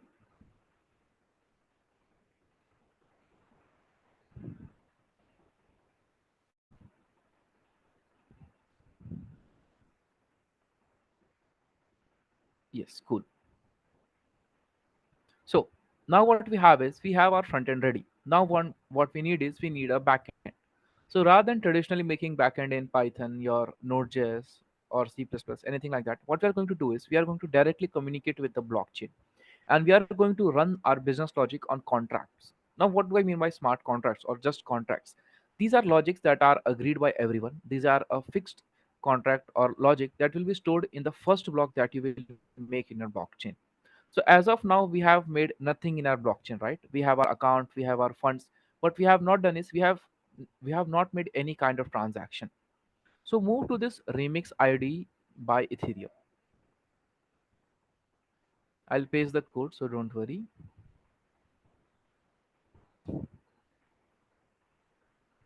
So this is an ID provided by Ethereum where you can write your solidity and play around with it.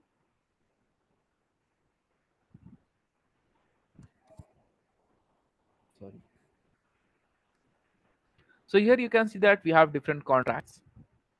I have a ton of those. But what we want to focus is on this contract, that is donation contract.sol. SOL is the extension for solidity. Similar to how for Python you have .py, similar for C++ you have .cpp. In Solidity you have the extension of .sol. This code is available in this contract folder. So you just open this contract folder, and in this you have this donation contract.sol. You can copy this complete contract folder, it will be totally fine. So as of now, as you can see, we have the index.html, we have styles, and we have the main.js in scripts. So copy this complete contract folder from the zip to your empty folder that you are creating. Let's move to understand what is this solidity code that we have written and how we can interact to it using this remix IDE. So if you remember, what are the three features that we have discussed? We want to make donation, we want to see all the donations, and we want to see your particular donations. So as you can see, it is if you are familiar with object-oriented programming, this will look very similar to C++ or Java to you all. Uh, do you guys agree this look very similar to Java or C++?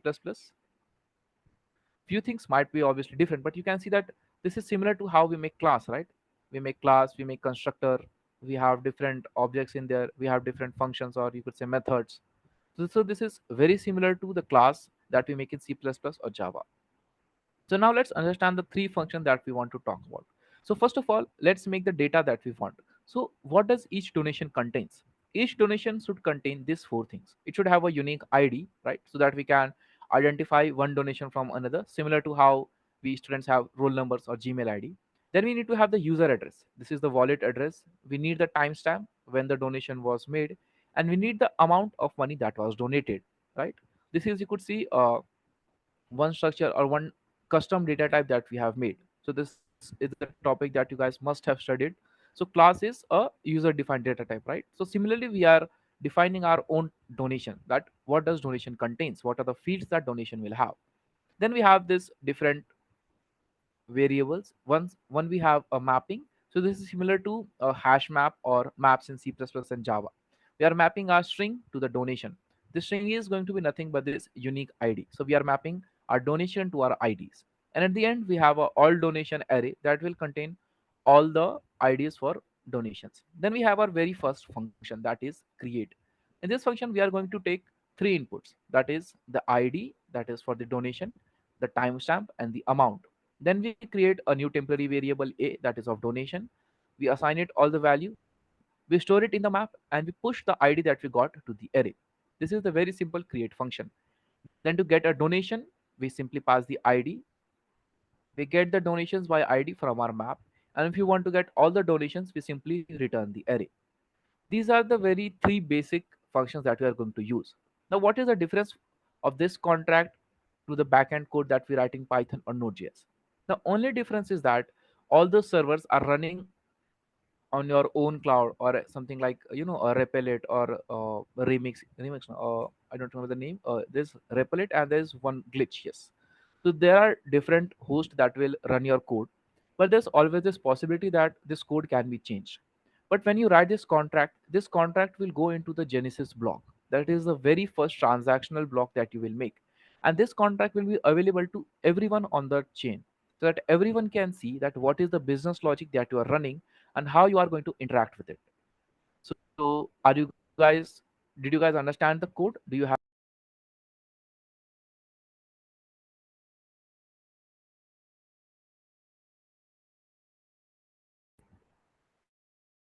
any doubt with the code that we just saw of Solidity?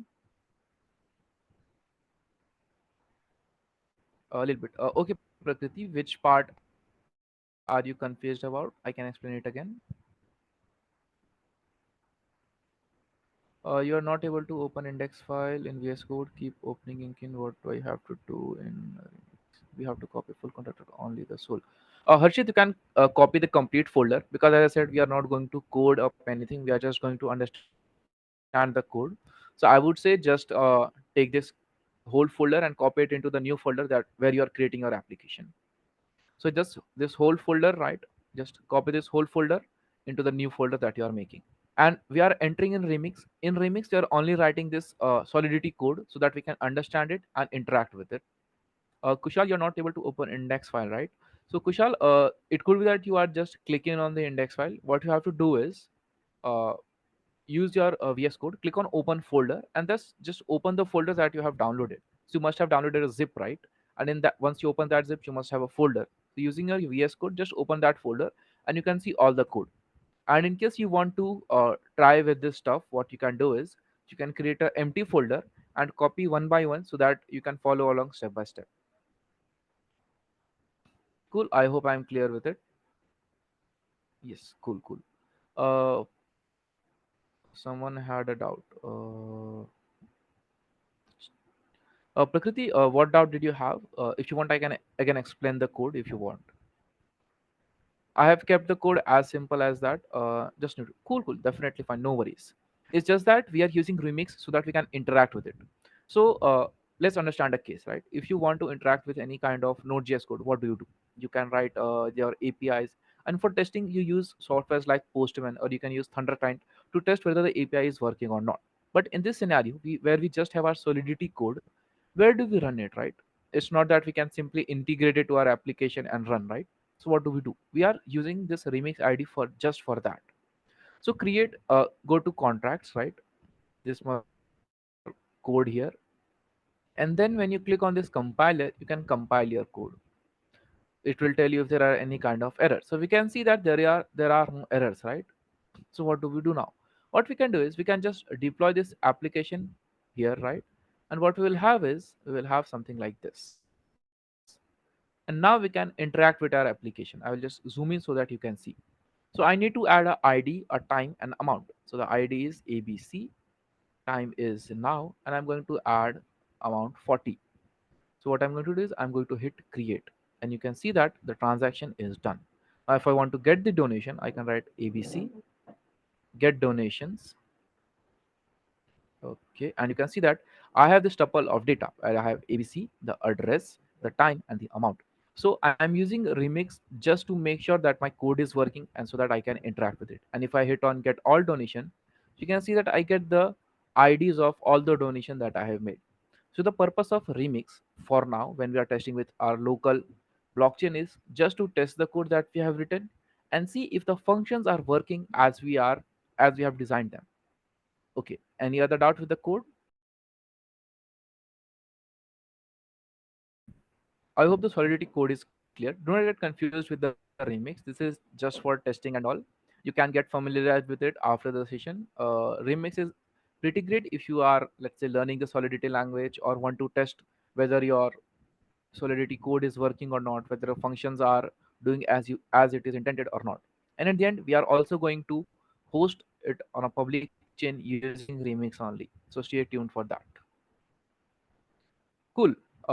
Any doubt, anyone?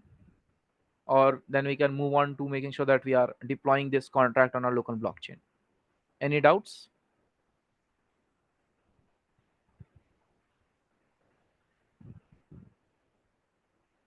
Be responsive, guys. We are just following along the code. You do not have to write anything now. Okay, no doubts. Cool, then let's move on. So if you like bring up the code or the folder, you can see that we have your index.html, you have your styles.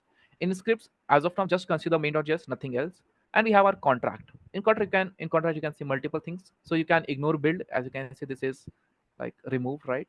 You have this, your Solidity contract. And one more thing that you have is this truffle config.js.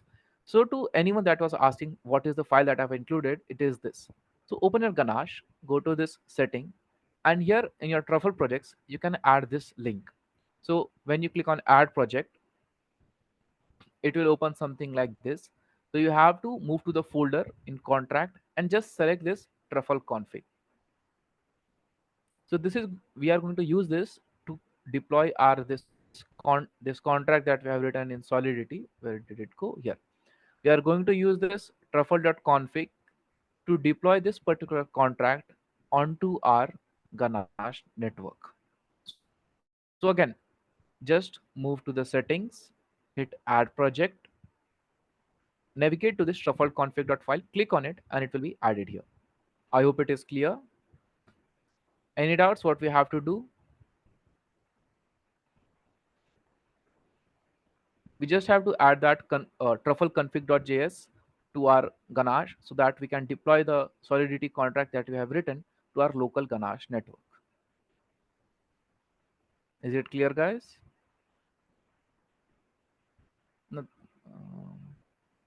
what was that truffle config? Yes, Chitra, I'm explaining. So we have created this Solidity contract, right? And we have our Ganache network. Now what we want to do is we want to deploy this contract to our Ganache, right? For that, we are writing this config file. So as the name suggests, this is just configuration. So you already have the code, you do not have to write anything. Just move to Ganache, hit this setting button, and here you have your truffle projects. So click on add project, navigate to this truffle config.js and just click on it. This will add the configuration that are necessary to deploy our application to Ganache. Any doubts? Cool. If it's clear, just do this and then we can move on. Then we will see that how we are going to deploy this contract. And once the contract is deployed, we are going to see the JavaScript code that is needed to connect our front end to our blockchain. So once you are done with adding the contract truffle.config to the Ganache, just write done in the comments and we will.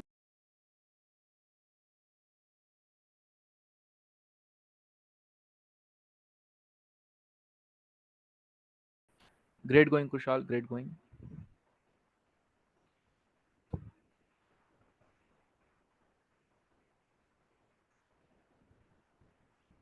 If you are having any trouble with adding your truffle config to Ganesh, just mention it in the comments and I will explain it to you all again. Great going, Tilak. I'm really happy to see that you guys from first year and second year are doing great. Okay, I have to explain it. Cool, no worries. So again, we have this donation contract in our folder, right? This is the contract that we have written, and we aim to deploy this contract into this Ganache blockchain that we have. So what do we do? How we are going to make sure that these two things can communicate? So for that, we have written this configuration folder. This does nothing. If you read it, it will just, pardon, this is just instructing the Ganache where we have stored our things. It is telling about the host, the port, the network ID. It could be anything. We do not care which directory we are doing. So you do not have to concern yourself with this shuffle thing. Just move to Ganache, hit this setting button, and here is just add project. In add project, just navigate where you have this truffle config.js. I have it in my projects, donation application, then contracts. Here, just click this and you can just save and it will be done and you will be ready to deploy. Just get this done and we will deploy now. I hope you understood it.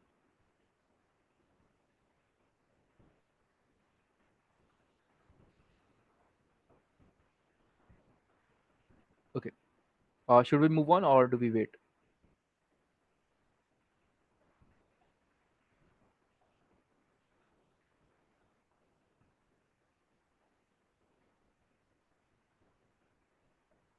Any doubts, guys?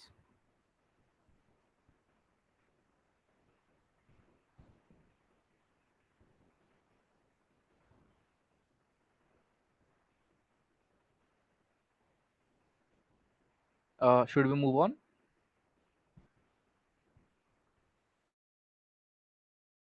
Feel free to comment or mute your mic. It is totally fine. Cool then. Let's start. Yes, nice. So now we are going to deploy our application. So for that, what we are going to do is we are going to run this just two commands. First of all, you need to run npm init.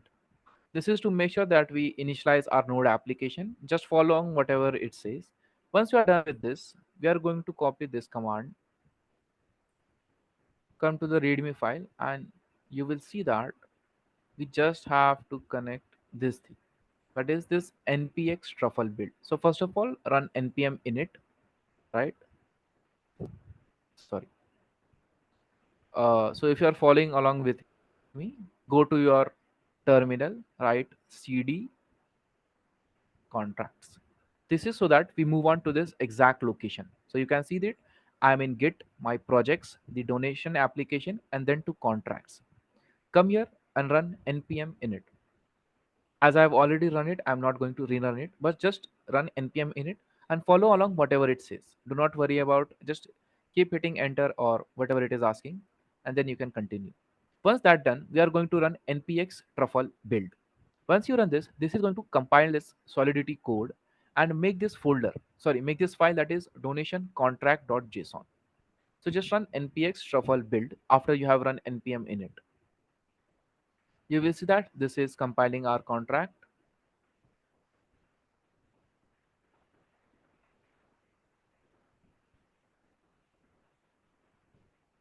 It will take some time, but it will compile it. No worries.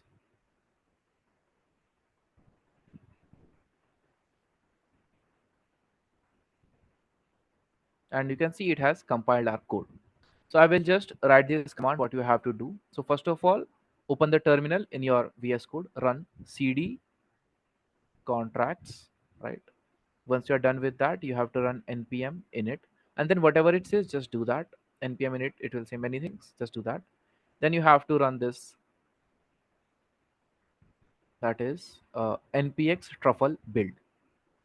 Or you might additionally want to run npm init, sorry, npm install as well, so that it installs all this, all the different, what to say, modules that we are using.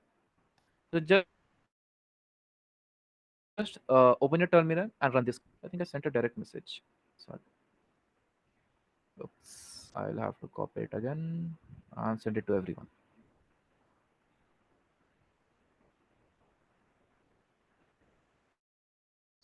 again, move to your terminal, run cd contracts so that we can move to the particular folder that we are interested in. Run npm init. Okay, the spelling is wrong.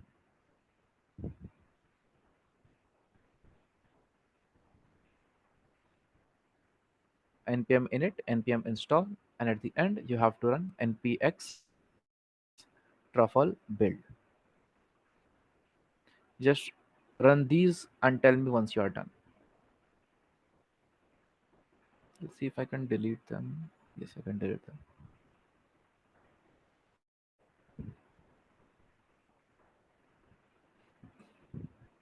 Again, move to your terminal and run these four commands that I have mentioned. If you have copied the complete code from the GitHub repository, it should be a cakewalk for you. There will be no issues. So just run npm cd contracts, npm init, npm install, and npx shuffle build. Run these four commands. To tell you what these commands are doing, cd contract will change the directory, as the name suggests, cd change directory. It will move you to contracts folder. Then we are going to run npm init. This is going to initialize your new node project. Then we run npm install because we want to install the truffle suite module. And then we are going to build our truffle contract, or you could say the solidity contract that we have written. So using this truffle module, we are going to build our contract. We are going to compile it, and once you compile it, you will get this particular JSON written into your folder. That is donation contract.json. If you open it, you will see that it has this ABI. What this ABI has is it has just details regarding what we have. We have our input as string. This is nothing of our matter. Just keep it here. We will use it later on. So complete this process and tell me once you are done. Or if you have any doubt, you can always tell me. You can unmute yourself or you can text it in the chat.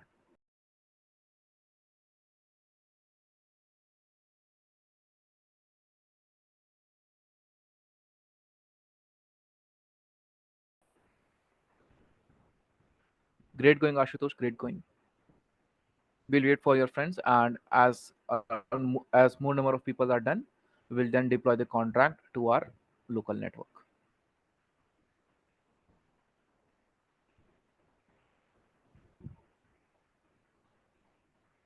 If you are stuck on any step, feel free to text me.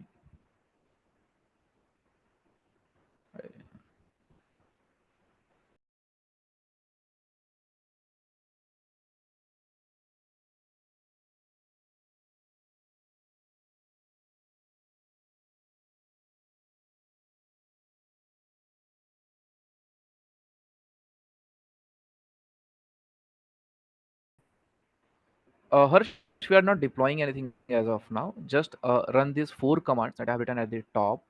So open your VS Code terminal, write these commands there, and we are just compiling our Solidity code that we have. So cd to contracts, that is change your directory to the contracts folder. Run npm init, that is initialize your node project.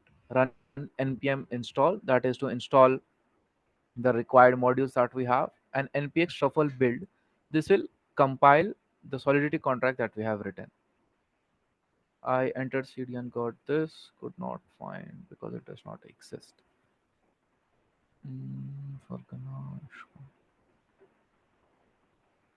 Uh, Kushal, this might be error with how you have installed your code, because as you can see, you will have this contracts available here. So just open your terminal and you will see.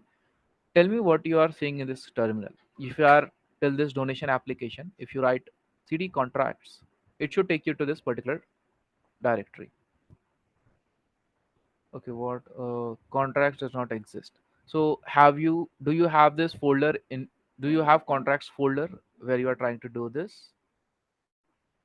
Afterward, install a package. Done, truffle build. Great, great. Okay, it worked. Nice. Cool. So it is working for Harsh. After changing directory to contacts, and it is showing C npm for definitive. Uh, Prakriti, I can't see the error of install a package. Save it. Okay. So Prakriti, if you have not like copied all the directories, then it will give you a issue. As Harsh is saying, copy the whole directory rather than doing one by one. So this contract folder, just copy this complete folder and then it will work well. Great, great, great. Okay, that works as well.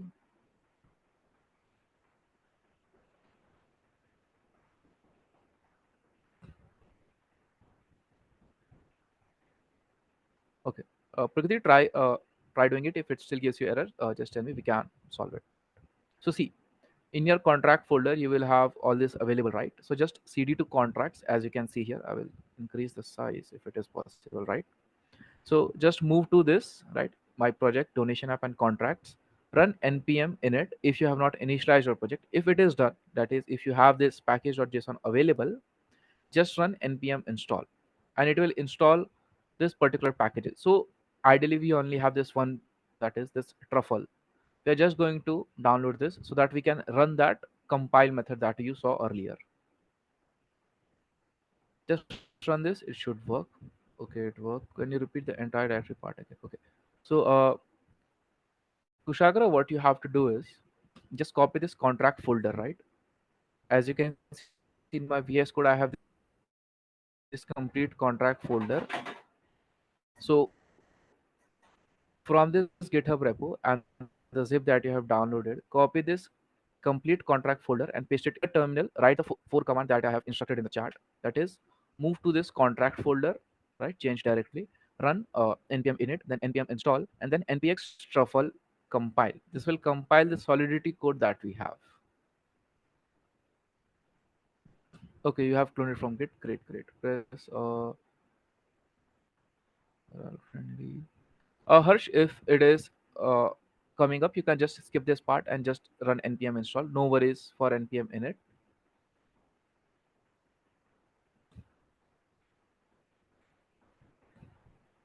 This is totally customizable. This will not affect how our application is working. That is this package names and all.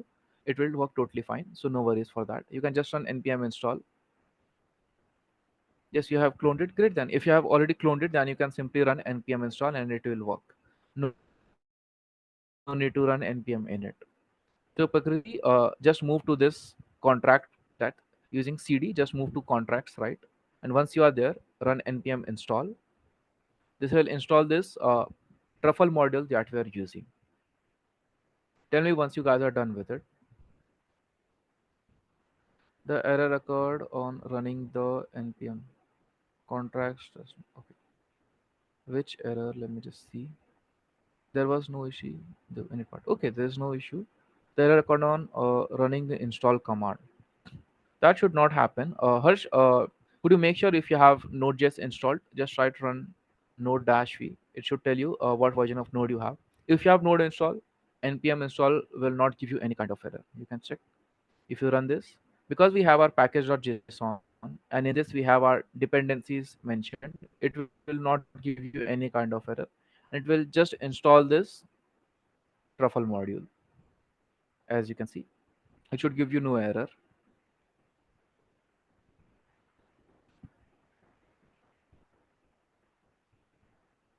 Or Harsh, or you, what you can do is just check this package.json.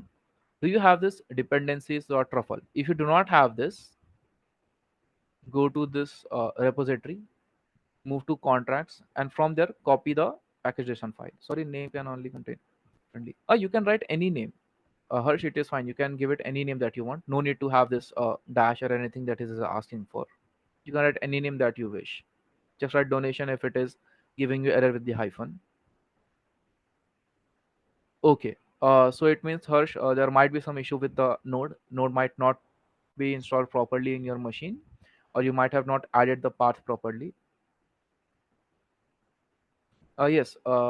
If you're getting this particular error, it means you have not installed Node. So just install Node. It will take some time, and after that you can follow along. So if you want to do it now, you can do it now. You can install the Node.js and follow along. Or if you don't want to do that, just follow along what I'm teaching or what I'm telling. And after the session, you can try doing it, because setting up Node might take some time. And we are already have we have crossed the 2 p.m. mark. Cool. Yes, after npm install, you have to run npx truffle build. Yes, Prakriti, that is what you have to do. So what build will do is it will simply compile the Solidity contract that we have made. Once you are done with this, please tell me and we can move on.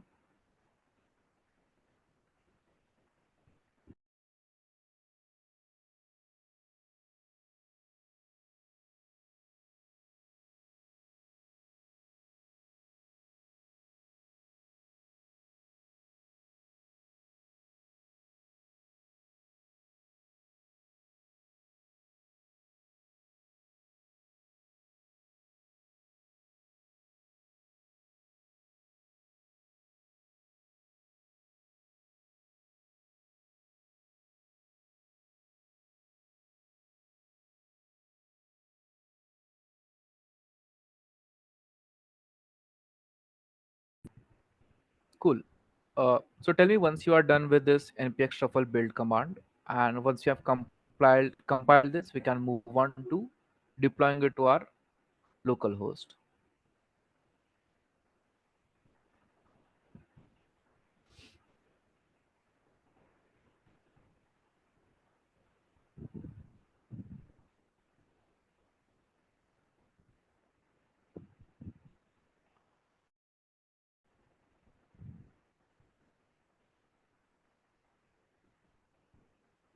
Cannot find path. Uh, so Harshit, it is not working because you are not in the correct directory, I'm assuming.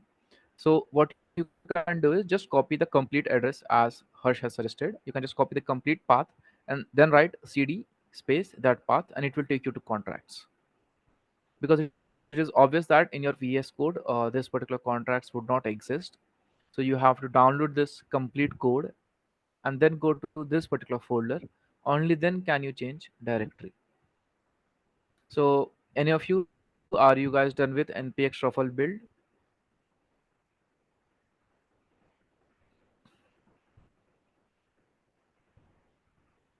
Prakriti, are you done with this build command?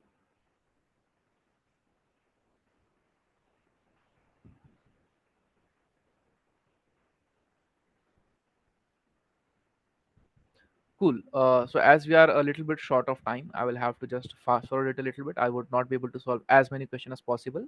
So just bear with me. And these are few common like issues. You can ask it with your friends. You do not have to ask it on Google because these are few installation errors. So don't worry about them. So now that we are done with building, what we are going to do is we are going to deploy. So for that, run this command npx shuffle deploy. Make sure that your Ganache is up and running, right? Your Ganache should be up and running, and you should have included this truffle.js in this part, that is your add project part. If you have done this, just run the command npx shuffle deploy. It will deploy the contract to your Ganache. And then if you move on to contracts, you can see that your contract has been deployed. And this is the address of the first block that we have made. So you can copy this address and we are going to use it later on. So just run npx shuffle deploy. It will deploy the contract to the Ganache and then we can move ahead. So run this command and tell me once you are done deploying it.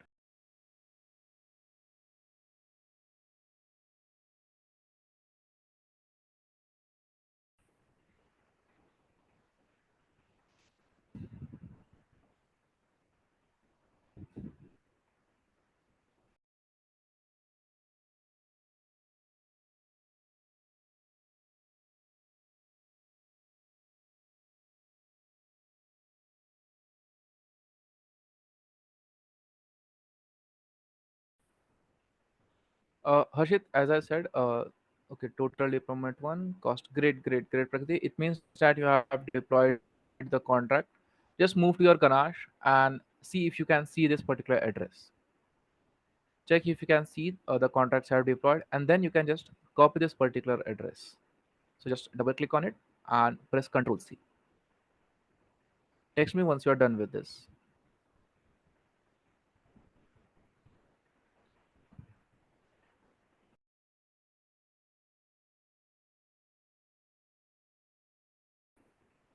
So the process might seem a little bit tedious to you guys because you are just setting up it now, and following along might be difficult. So if you're finding it too much difficult, just see what I'm doing, and you can see the code how I'm navigate. And after the session, you can follow along all the steps that are available in README and create your own application. So So that is one of the main reasons that I have not like live coded this stuff, because that would end up having us do a lot of debugging. So with this, we have now deployed our contract on Ganache. And with this, you can copy the address of the very first block that you have made. So this block is also known as the Genesis block. As the name suggests, Genesis as in where this started. So you could say this is the root, or you could say this is the head, as we say in a linked list. Prakriti, were you able to find this address?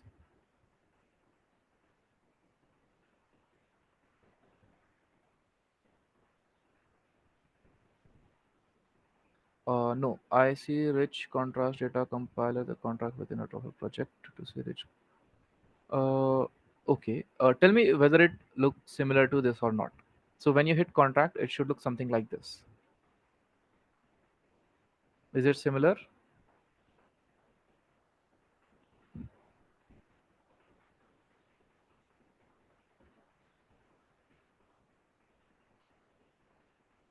So in your VS Code, if you are seeing the message that it has been deployed, you will then you can move to your Ganache and you can hit this navigation button that is contracts, and here you can see this that your donation contract has been deployed, and then you can copy the very first data of the block that you have created. Okay, it's still not coming. Well, since you have deployed, it should be visible. That should not be the case. As you can see, once you deploy it, it is always available in your contracts. Oh, no worries. It is showing now. Great, great, great. So if it is showing, you can just open this and you can copy the first address. And I'm really happy to tell you that this would be the last step that you have to do, because after this, all of our code is up and running. So now that you have deployed your project and we have the address of the first block, our work of this contract folder is done. Now we can use the other code that we have here. So first of all, what we have is we have a contract configuration. So you do not have to touch this ABI file because your contract and my contract is same. What you have to change is you just have to change this contract address.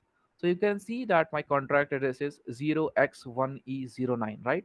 This is my address of the very first block, and you have to just paste it in this contract address. Sorry, and you will be ready to go. Once you have pasted this contract address in contract config.js, we can move to the contract proxy. So now we are done with all the backend work. Our blockchain is deployed and we have the first address of our block. Now we are ready to write the proxy code. Now what is this proxy code? So similar to how we write the fetch function, if you're familiar with JavaScript, similar to how we write fetch function to contact with our backend, we are going to write some code that we are going to use to connect to the blockchain that we have created and the first block that whose address we have copied. So this is the proxy code that I have written. So I have simply made a class so that it is easier to use. I have four main functions, that is connect. For this, we are using ether.js that you can find at the top of your index.html. Right? So we are using this to make our connection with the blockchain. So first of all, we are going to connect that yes, we are going to connect using Ether.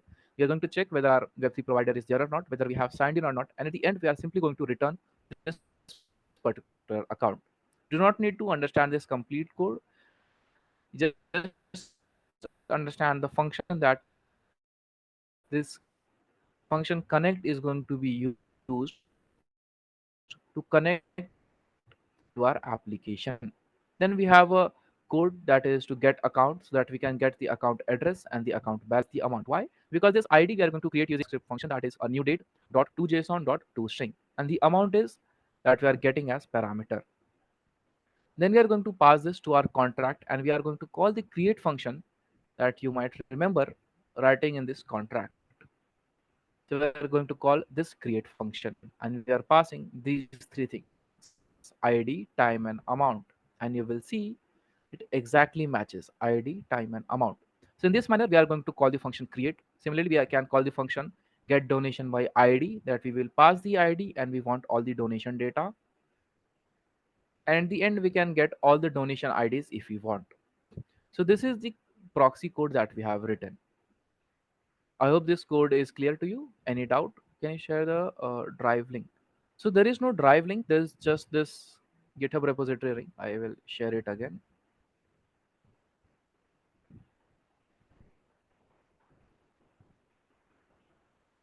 All the code is available here, and the instructions are available here as well. So with this, we have written our proxy code, and now we can bring back all the code that we had in main.js. So now you can see that we have different functions, right? When window load, we want to connect to our contract proxy that we have written, right? Once this is done, we have our address, we can store that. Then we have different functions. That is, when you click the make donation button, we want to make donation, we want to call the create donation function. Then we can, if you want to see all donation, you have to call this get donation function. These are just basic helper functions. If you are familiar with JavaScript, it will be very easy for you to understand. Now let's run this, go live, or you can just drag this index.html and open it in your browser. So now if I open this in my browser, right, I'll just have to see which account am I using. Okay, so I have to move to my Ganache network. I have to disconnect all those that are connected.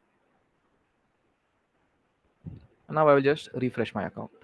Or you could say I could just refresh my page. Now, once we are refreshing, you can see that I'm connecting, right? So I can connect to this account, right? That is my local Ganache that I have created. I'm connecting it to my application.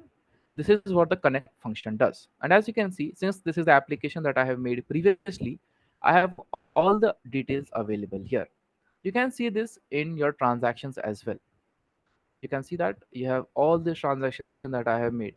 I have made a contract creation, I have made contract calls, right? And in blocks, you can see all the blocks that are created as well. So the very first block is the Genesis block, that is your contract. And after that, these are all the blocks that are used to make different donations and different calls. So let's say I want to donate $30, right? If I hit donate, now I'm trying to put this data change or this new data into my block. So what do I have to do? I have to make this transaction. So I have to pay a fees. And this is the fees that one of you was talking in the earlier in the chat. So similar to how if you have to buy anything, do anything, you have to pay some money, right? Similarly, if you want to add anything into our block, we have to pay this gas fee. And as you can see, once this is done, we will have all our data available here. Okay, so there might be some issue with this loading button. So once this is done, you can see all the data that will be available here. Okay, any doubt up until here? Let's see if it has crashed. Okay, I have to relaunch it. Sorry. So Ganache might crash here and there. So just keep an eye out that whether it is up and running or not. We'll just relaunch it and see whether the transaction that we made is successful or not. Let's just wait for it to come back online. Yes, it is available here. Let's reload our application. And as you can see, the 30 that I contributed is now available here. And as you can see, this is my address. To confirm it, I can just open my MetaMask, and you can see that this is, okay, not this one. I have to change the account that has money in it, right? Yes. This is the account that I have money with. As you can see, the code is EDC, so on and so forth. And this is the donation that I have made. So with this, we can see that our local application is done. So to summarize this application, all what you have to do is follow this process that you have to install the MetaMask account, Ganache. You have to connect Ganache to MetaMask. You have to create your own account and add the balance. These are the steps that we have already done. Then once you have downloaded this complete code, what you have to do is you have to compile the truffle code, then deploy it. Once the deployment is done in your Ganache, you can see the contract here. Just copy this very first address and paste it into the script's contract config. Once you have pasted this, your app is ready to go. And why we can say the app is ready to go? Because as you can see, we can do all the functions that were promised. We can create a donation, we can see all the donations, as well as we can see all the donations that are made by us. Similarly, if you have another account like me, what you can do is you can open Chrome. So I have connected this again somewhere else. And even here, you will be able to see all the things. So you can see that in my Firefox account, I have this ED1, this account, EDC1 attached. And here I will change it. So just give me a second.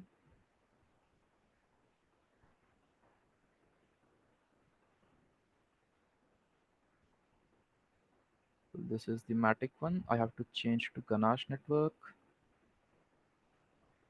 We will just disconnect. This is happening just because I have many different networks and I have many different accounts. But in case you only have one account, that will be the case for you. You can simply connect it. And you can see I have this data here available. So the donation made with this account, as you can see, is address. We'll just see in a second. It is 1 3 something like that, right? So your donations, this is the donation that has been made. And here you can see the donation made by EDC4, something like that. So with this, you can see that two users are using it and they can see all the donations that are made, and they can also see the donations that are made with them. So I hope you understood how we have done this and you have understood the code. Any doubt up until now? Sorry for the fast pace because we are already 25 minutes past the time limit. So we have to get a little bit conservative with the time and explanation that we can do. Any doubt up until now on how it is working? Do not worry about the intricacies and the instructions, that all of them are available in this readme. You can follow along after the session. Any doubts?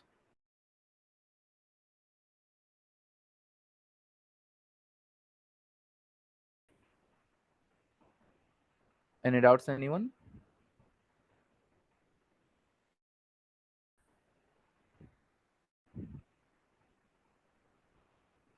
Can you show how you donated once more? Sure. So we have this our application, right? And we have connected our this contract. We have deployed it on our like Ganache local network, and then we have created this proxy functions. These functions are what helping me to donate. So if I want to donate, what I can do is I can just go here. Let's say we donate 50 now. No, 50 is there. Let's say we donate just 13. We can see our Ganache is running, right? We can move to accounts. We can simply click donate. So now when we are donating, what we are doing is we are making changes to our blockchain. To make these changes happen, everyone on the blockchain that is using this have to verify, or at least one of them have to verify that this change is legit and it is not fake. So for that case, we are paying this fee. This is similar to the toll fee that we pay. And you can see we have done this donation. We can see this donation in all donation as well as the donation that you have made. And this is just one account. If I want to see this in another account, we can see that as well. So this is one of the other accounts that I'm using. And once this loads, let me just check if my this is connected or not. Okay, it always asks me to log in. Let's just reload it. Yes, you can see we made the donation from our Firefox, and now we can see this in our Chrome. So in this manner, you can see that all these transactions are available to everyone on the blockchain. We can see all the transaction. We can see transaction that is done by us. And if you remember, this is one of the three objectives that we had before we starting our application. So I hope you understood all about blockchain, at least the basics about blockchain, like how, what is a crypto wallet, what is a local network, what are the main nets, how you can write code for this in Solidity, how you can write the code in front end, how we can attach them, and at the end, how we can interact it with our application. If you have doubt in any of this concept, please feel free to text. I am here to answer you. And at the end, now we are going to see how we can deploy it. So if you have no doubt, we can see the deployment. But if you have any doubt, please feel free to write it in the chat.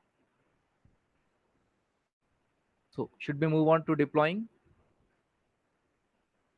I have tried making donation, but yes, that happens a lot. Prakriti, if you might have noticed, it happened with me as well. When the first donation I made, it stuck, and when I checked, the Ganache crashed. So Ganache can crash. It is a very normal issue. It will happen, so don't worry about it. You can just restart it and try to donate again. No worries. And if you have followed along up until now, I can bet it will work. Cool then. Let's see how we can deploy it to now main chain. So up until now, we have been playing in local field on our own machine. Now we want to deploy it publicly. So if you remember, Ethereum is still expensive, right?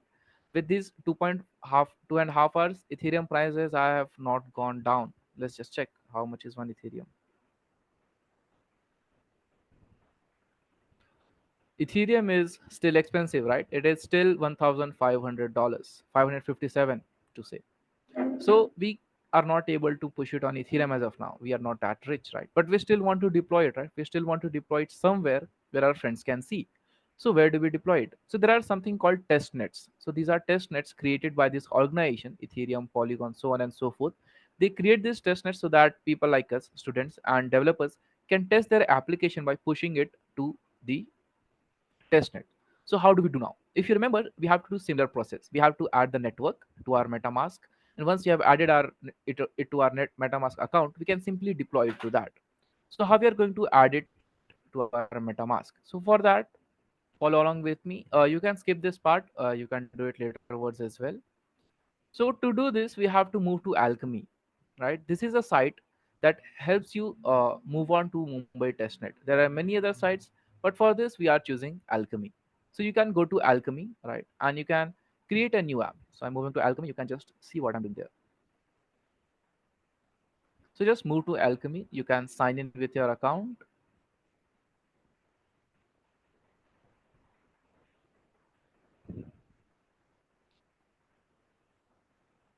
My account should probably be signed in, but if that's not the case, we can sign in on the spot. No worries.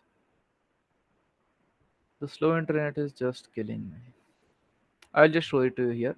So similar to how we added the Ganache network, you can add the Mumbai testnet as well. Again, the similar process, click on add new, add the name. The chain ID is different now. It is 8001, right? Or it could say this is 80,001. The currency symbol is Martech and the URL is this one. This RPC URL, we are going to fetch it now, right? So as you can see, this is the Alchemy dashboard. Move to apps, right?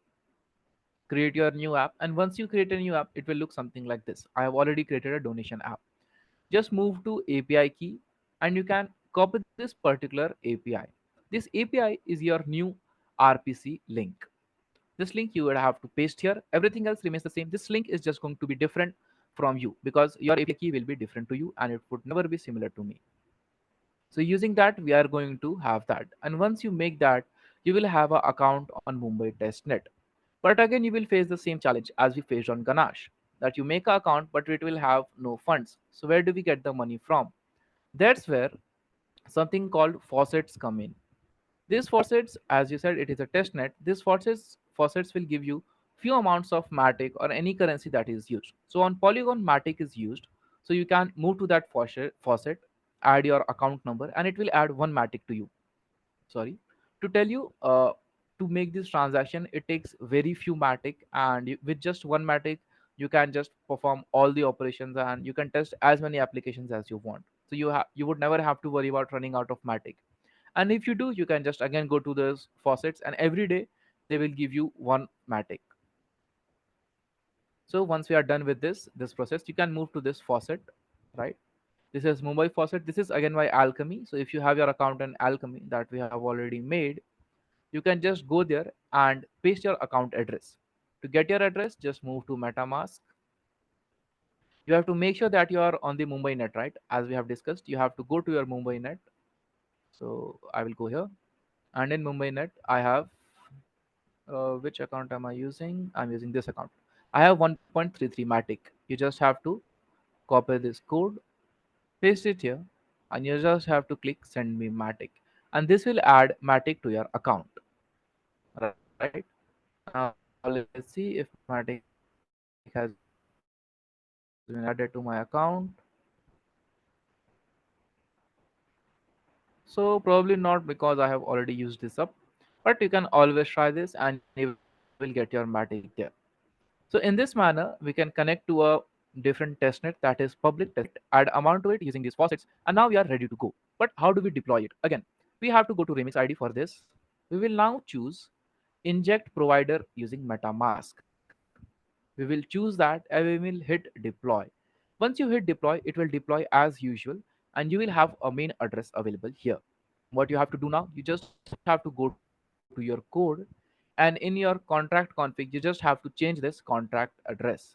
So if I move to my main branch, you will see that my now contract address is different. This is live and up and running. So if you go to this link, I have fronted as my GitHub pages. So if I go there, this is now hosted on Mumbai testnet, right? So it is available for everyone to use. So let's move here. And as you can see, I have already made transactions here, and you can see this is hosted, this is not on my local application. So similar to how we use Ganache local network, you can use different testnets. I'm here using Mumbai testnet. If you're familiar with any other, you can use that as well, and you can use it to make transaction.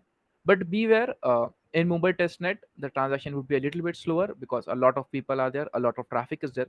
But in this manner, you can have your app up and running. You can share this link to your friends and they can make transactions for you. They can donate to your application as well.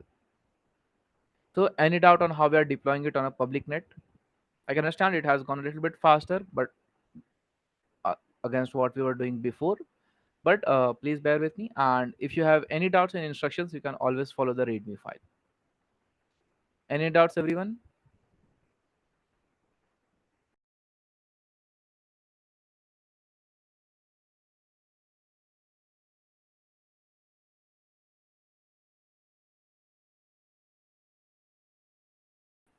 Cool then. It was a great session. I had a lot of fun making this application, writing the write-ups, and taking this particular session. You guys have been a great sport. I can see that a lot of you were following, and especially Prakriti, you followed along till the end. You followed till like making the local. So due to lack of time, we could not host it together on a public chain. But I really wish, and I would be very happy if you guys would like, host it on a public chain and ping me like on my LinkedIn or on my mail and tell me that you guys have done this. I would be very happy. And it is really amazing to see that you guys from first year and second year are learning blockchain, being active in this session and learning blockchain. So I hope this helps you a lot, and in any hackathon in future that you go, you guys can make your own blockchain applications and get a win there. So thank you TCET for having me for this seminar, and thank you all of you all for being a good sport. I hope Yeah. you I could teach you uh, something in this particular session. okay. So thank you so much, Madhav, for coming over here and giving this extremely delighting session. But we are not ending just right over here. We are having something for all of us. So we are gonna reveal something which is one of the best event which we are gonna conduct in this January month. So let me share my screen. Are you guys ready? Madhav, can you stop the sharing of screen?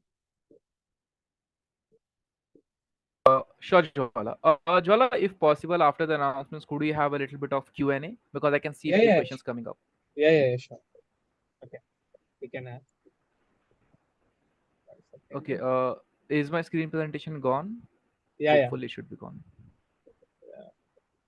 Yes. And guys, you can get my LinkedIn and other socials from Jwala. He's a good friend of mine. He will happily share my GitHub and LinkedIn to you guys. You can connect me with there as well. Yeah. So guys, we are gonna have Hackanova 3.0 soon as one of our college, one of the best event, which is a 36-hour hackathons, which is gonna be conducted within the college premises for 36 hours. Yeah. So just wait for it as it is coming soon, and I hope so. We will get lots of participation from students from all the years, including first, second, third, fourth, all of the people, and including participation from outside the states always also. As last year was Hackanova 2.0, which was a great success for all of us, and this year we are conducting Hackanova 3.0. As Madhav was also a participant of Hackanova 2.0, he was a winner over there. So we are expecting such more types of things, and one of the best event to be conducted as soon this year in 2024 Jan mostly, yes. So be excited for that, and we are hoping all of you to join for this. And to tell you guys, especially to the participants that are from first and second year, from a personal experience, this could be if it's it's going to be your first hackathon. Believe me, it will be the best. The facilities, the mentors, you will get a great chance at learning. So see, winning or not winning, it's always up to what you make there, and there's always a like a percentage of luck. But I'm going to, like, you can be sure that you will get to learn a lot. You will get to meet different people, see what they.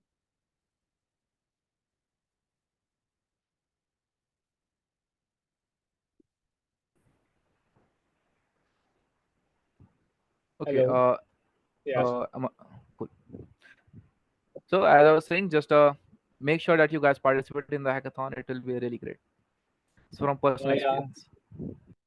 We can have a Q&A session for around 20 minutes. He is with us, Madhav. So if anyone is having any doubt, just ping it over here, or you can raise your hand. We will just pick up, Yes. unmute you. If they Okay. can unmute, it would be the best.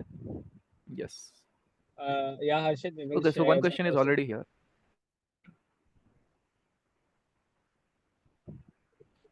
Uh, there was one question. Okay. So what will be the future of blockchain in next 5 year in industrial sectors and impact on job opportunity? Sorry. So Kashish, I will tell you something. So this is something that I have discussed with a lot of people. There was alumni from JP Morgan as well. They said that in many industries, mostly in banking, blockchain is already making its entry. People are using it because they want to have a system that is based on trust, and it is by design, by but not logic. So in 5 years, from what I have seen, what I have talked with people in the industry, we can see a huge impact of blockchain. We might not see something as big as like the Dogecoin or the NFT like bubble that we had, but you can be sure that it will be integrated into the essential software that we use. Because if you see, underneath all the hype that is there around blockchain, around NFT, the main technology that provides transparency, tamper proof system, and anonymity, this is something that we always crave for, right? If you see platforms like Reddit that gives you anonymous access, or if you see some platforms that give you 100% transparency, most of them are by choice, not by design. So having a technology that is used by all of the people, that has that trust, that it can provide you transparency, your a tamper proof system, and have anonymity 100%, it makes of a much better system that we have as of now. So in 5 years, I can definitely see future in it. And if you are a newbie or starting your journey in software development, I would say dip your hands in this technology as well. Obviously, learn the core subjects, your OS, C, and your DSA, your full stack development, anything that you like. But if you have the chance, if you have the interest, try delving into blockchain as well. If you don't want to go deep in, at least what we did today, at least learn it, so that you could be, you have at least basic knowledge of this blockchain, so that in future, if there actually comes an opportunity that I am hoping for, if there comes an opportunity that it gets big, you would be able to cash on it and get into it. I hope that answers your question. If any of you have any doubts, feel free to put it in the chats. I'm here for like more 5 to 10 minutes. I will be happy to answer. And if you could unmute yourself, that would be best.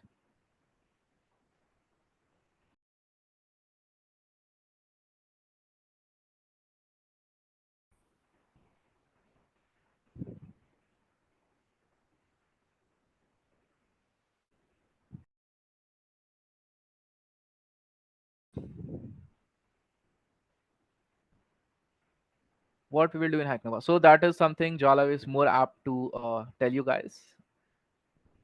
Uh, Hello, Tilak. So, what we'll do Hackanova. So, Hackanova is one of our Institute Premier Hackathon. It's a 36-hour hackathon where selected students do come in the college premises and participate in making the projects, which is around 36 hours. You are in the college premise itself for around 36 hours, and you get an opportunity to work with your team for entire duration. And this duration consists of lots of fun activities and various types of technical seminars and various types of mentoring evaluation sessions, which will go through on. And accordingly, the winners will be selected at the last of the event. So this is the process of getting into an hackathon. So our institution, that is TCT's hackathon, is named as Hackanova. So this is the third year which we are conducting Hackanova. So that's why it is Hackanova 3.0. Last year we conducted Hackanova 2.0. So this is the small gist of what we are gonna have in Hackanova, and soon it will be shared in your classrooms WhatsApp group. So you will have gonna have all detail with us, and we are gonna have merging with few big communities. So get participate into it.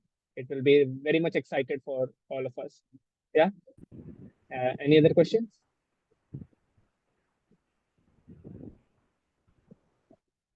Okay. Mm-hmm. And to all the Yes. first and second years, I will again encourage you to participate in hackathons, because mostly hackathons are held outside. They are usually online, and if they are offline, they would be in probably different states. So it's a great chance to participate in your in-house hackathon and see what the career is all about. You will get participants from different states, from different college, different year. This is not just a great opportunity to like try your hands on for the prize, but you get to meet amazing people. I can assure you about that. So, back to blockchain. If you guys have any question, feel free to enter in the chat, or we can end the session.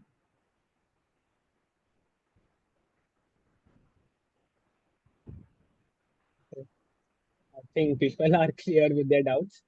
I request Okay. everyone to open their camera if it is possible. It will be a great so that we can get a good screenshot of us. So, guys who are over here, please to open their cameras.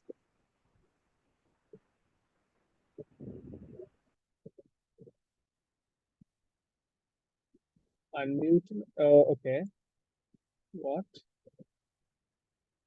Okay. Technical team. Camera open करो यार.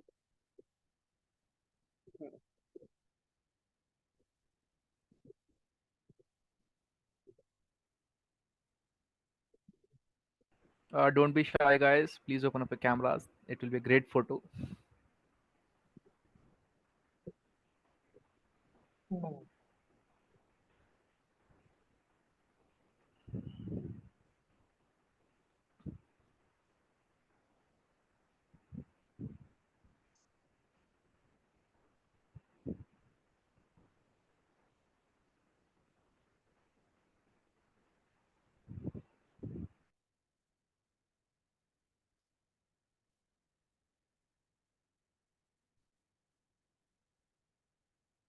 Okay. Thank you very much. So thank you so much everyone for joining our session. I hope so. It was a very delightful session for all of us. And Everybody is requested to please fill in the 1 second. feedback form. Ishir. Ishir. Yeah, My secretary say sorry.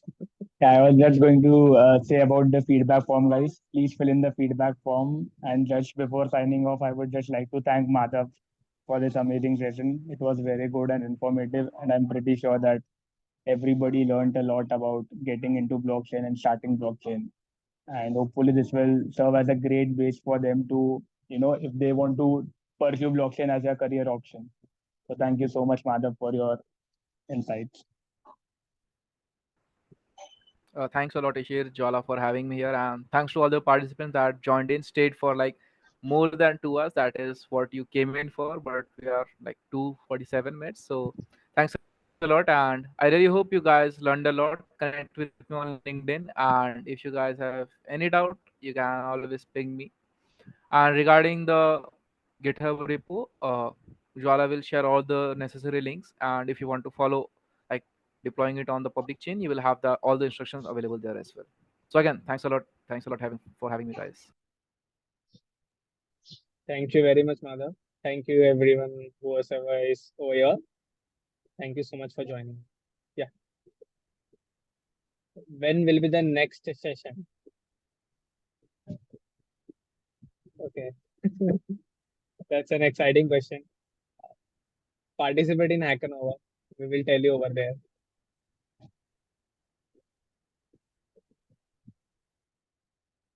Okay.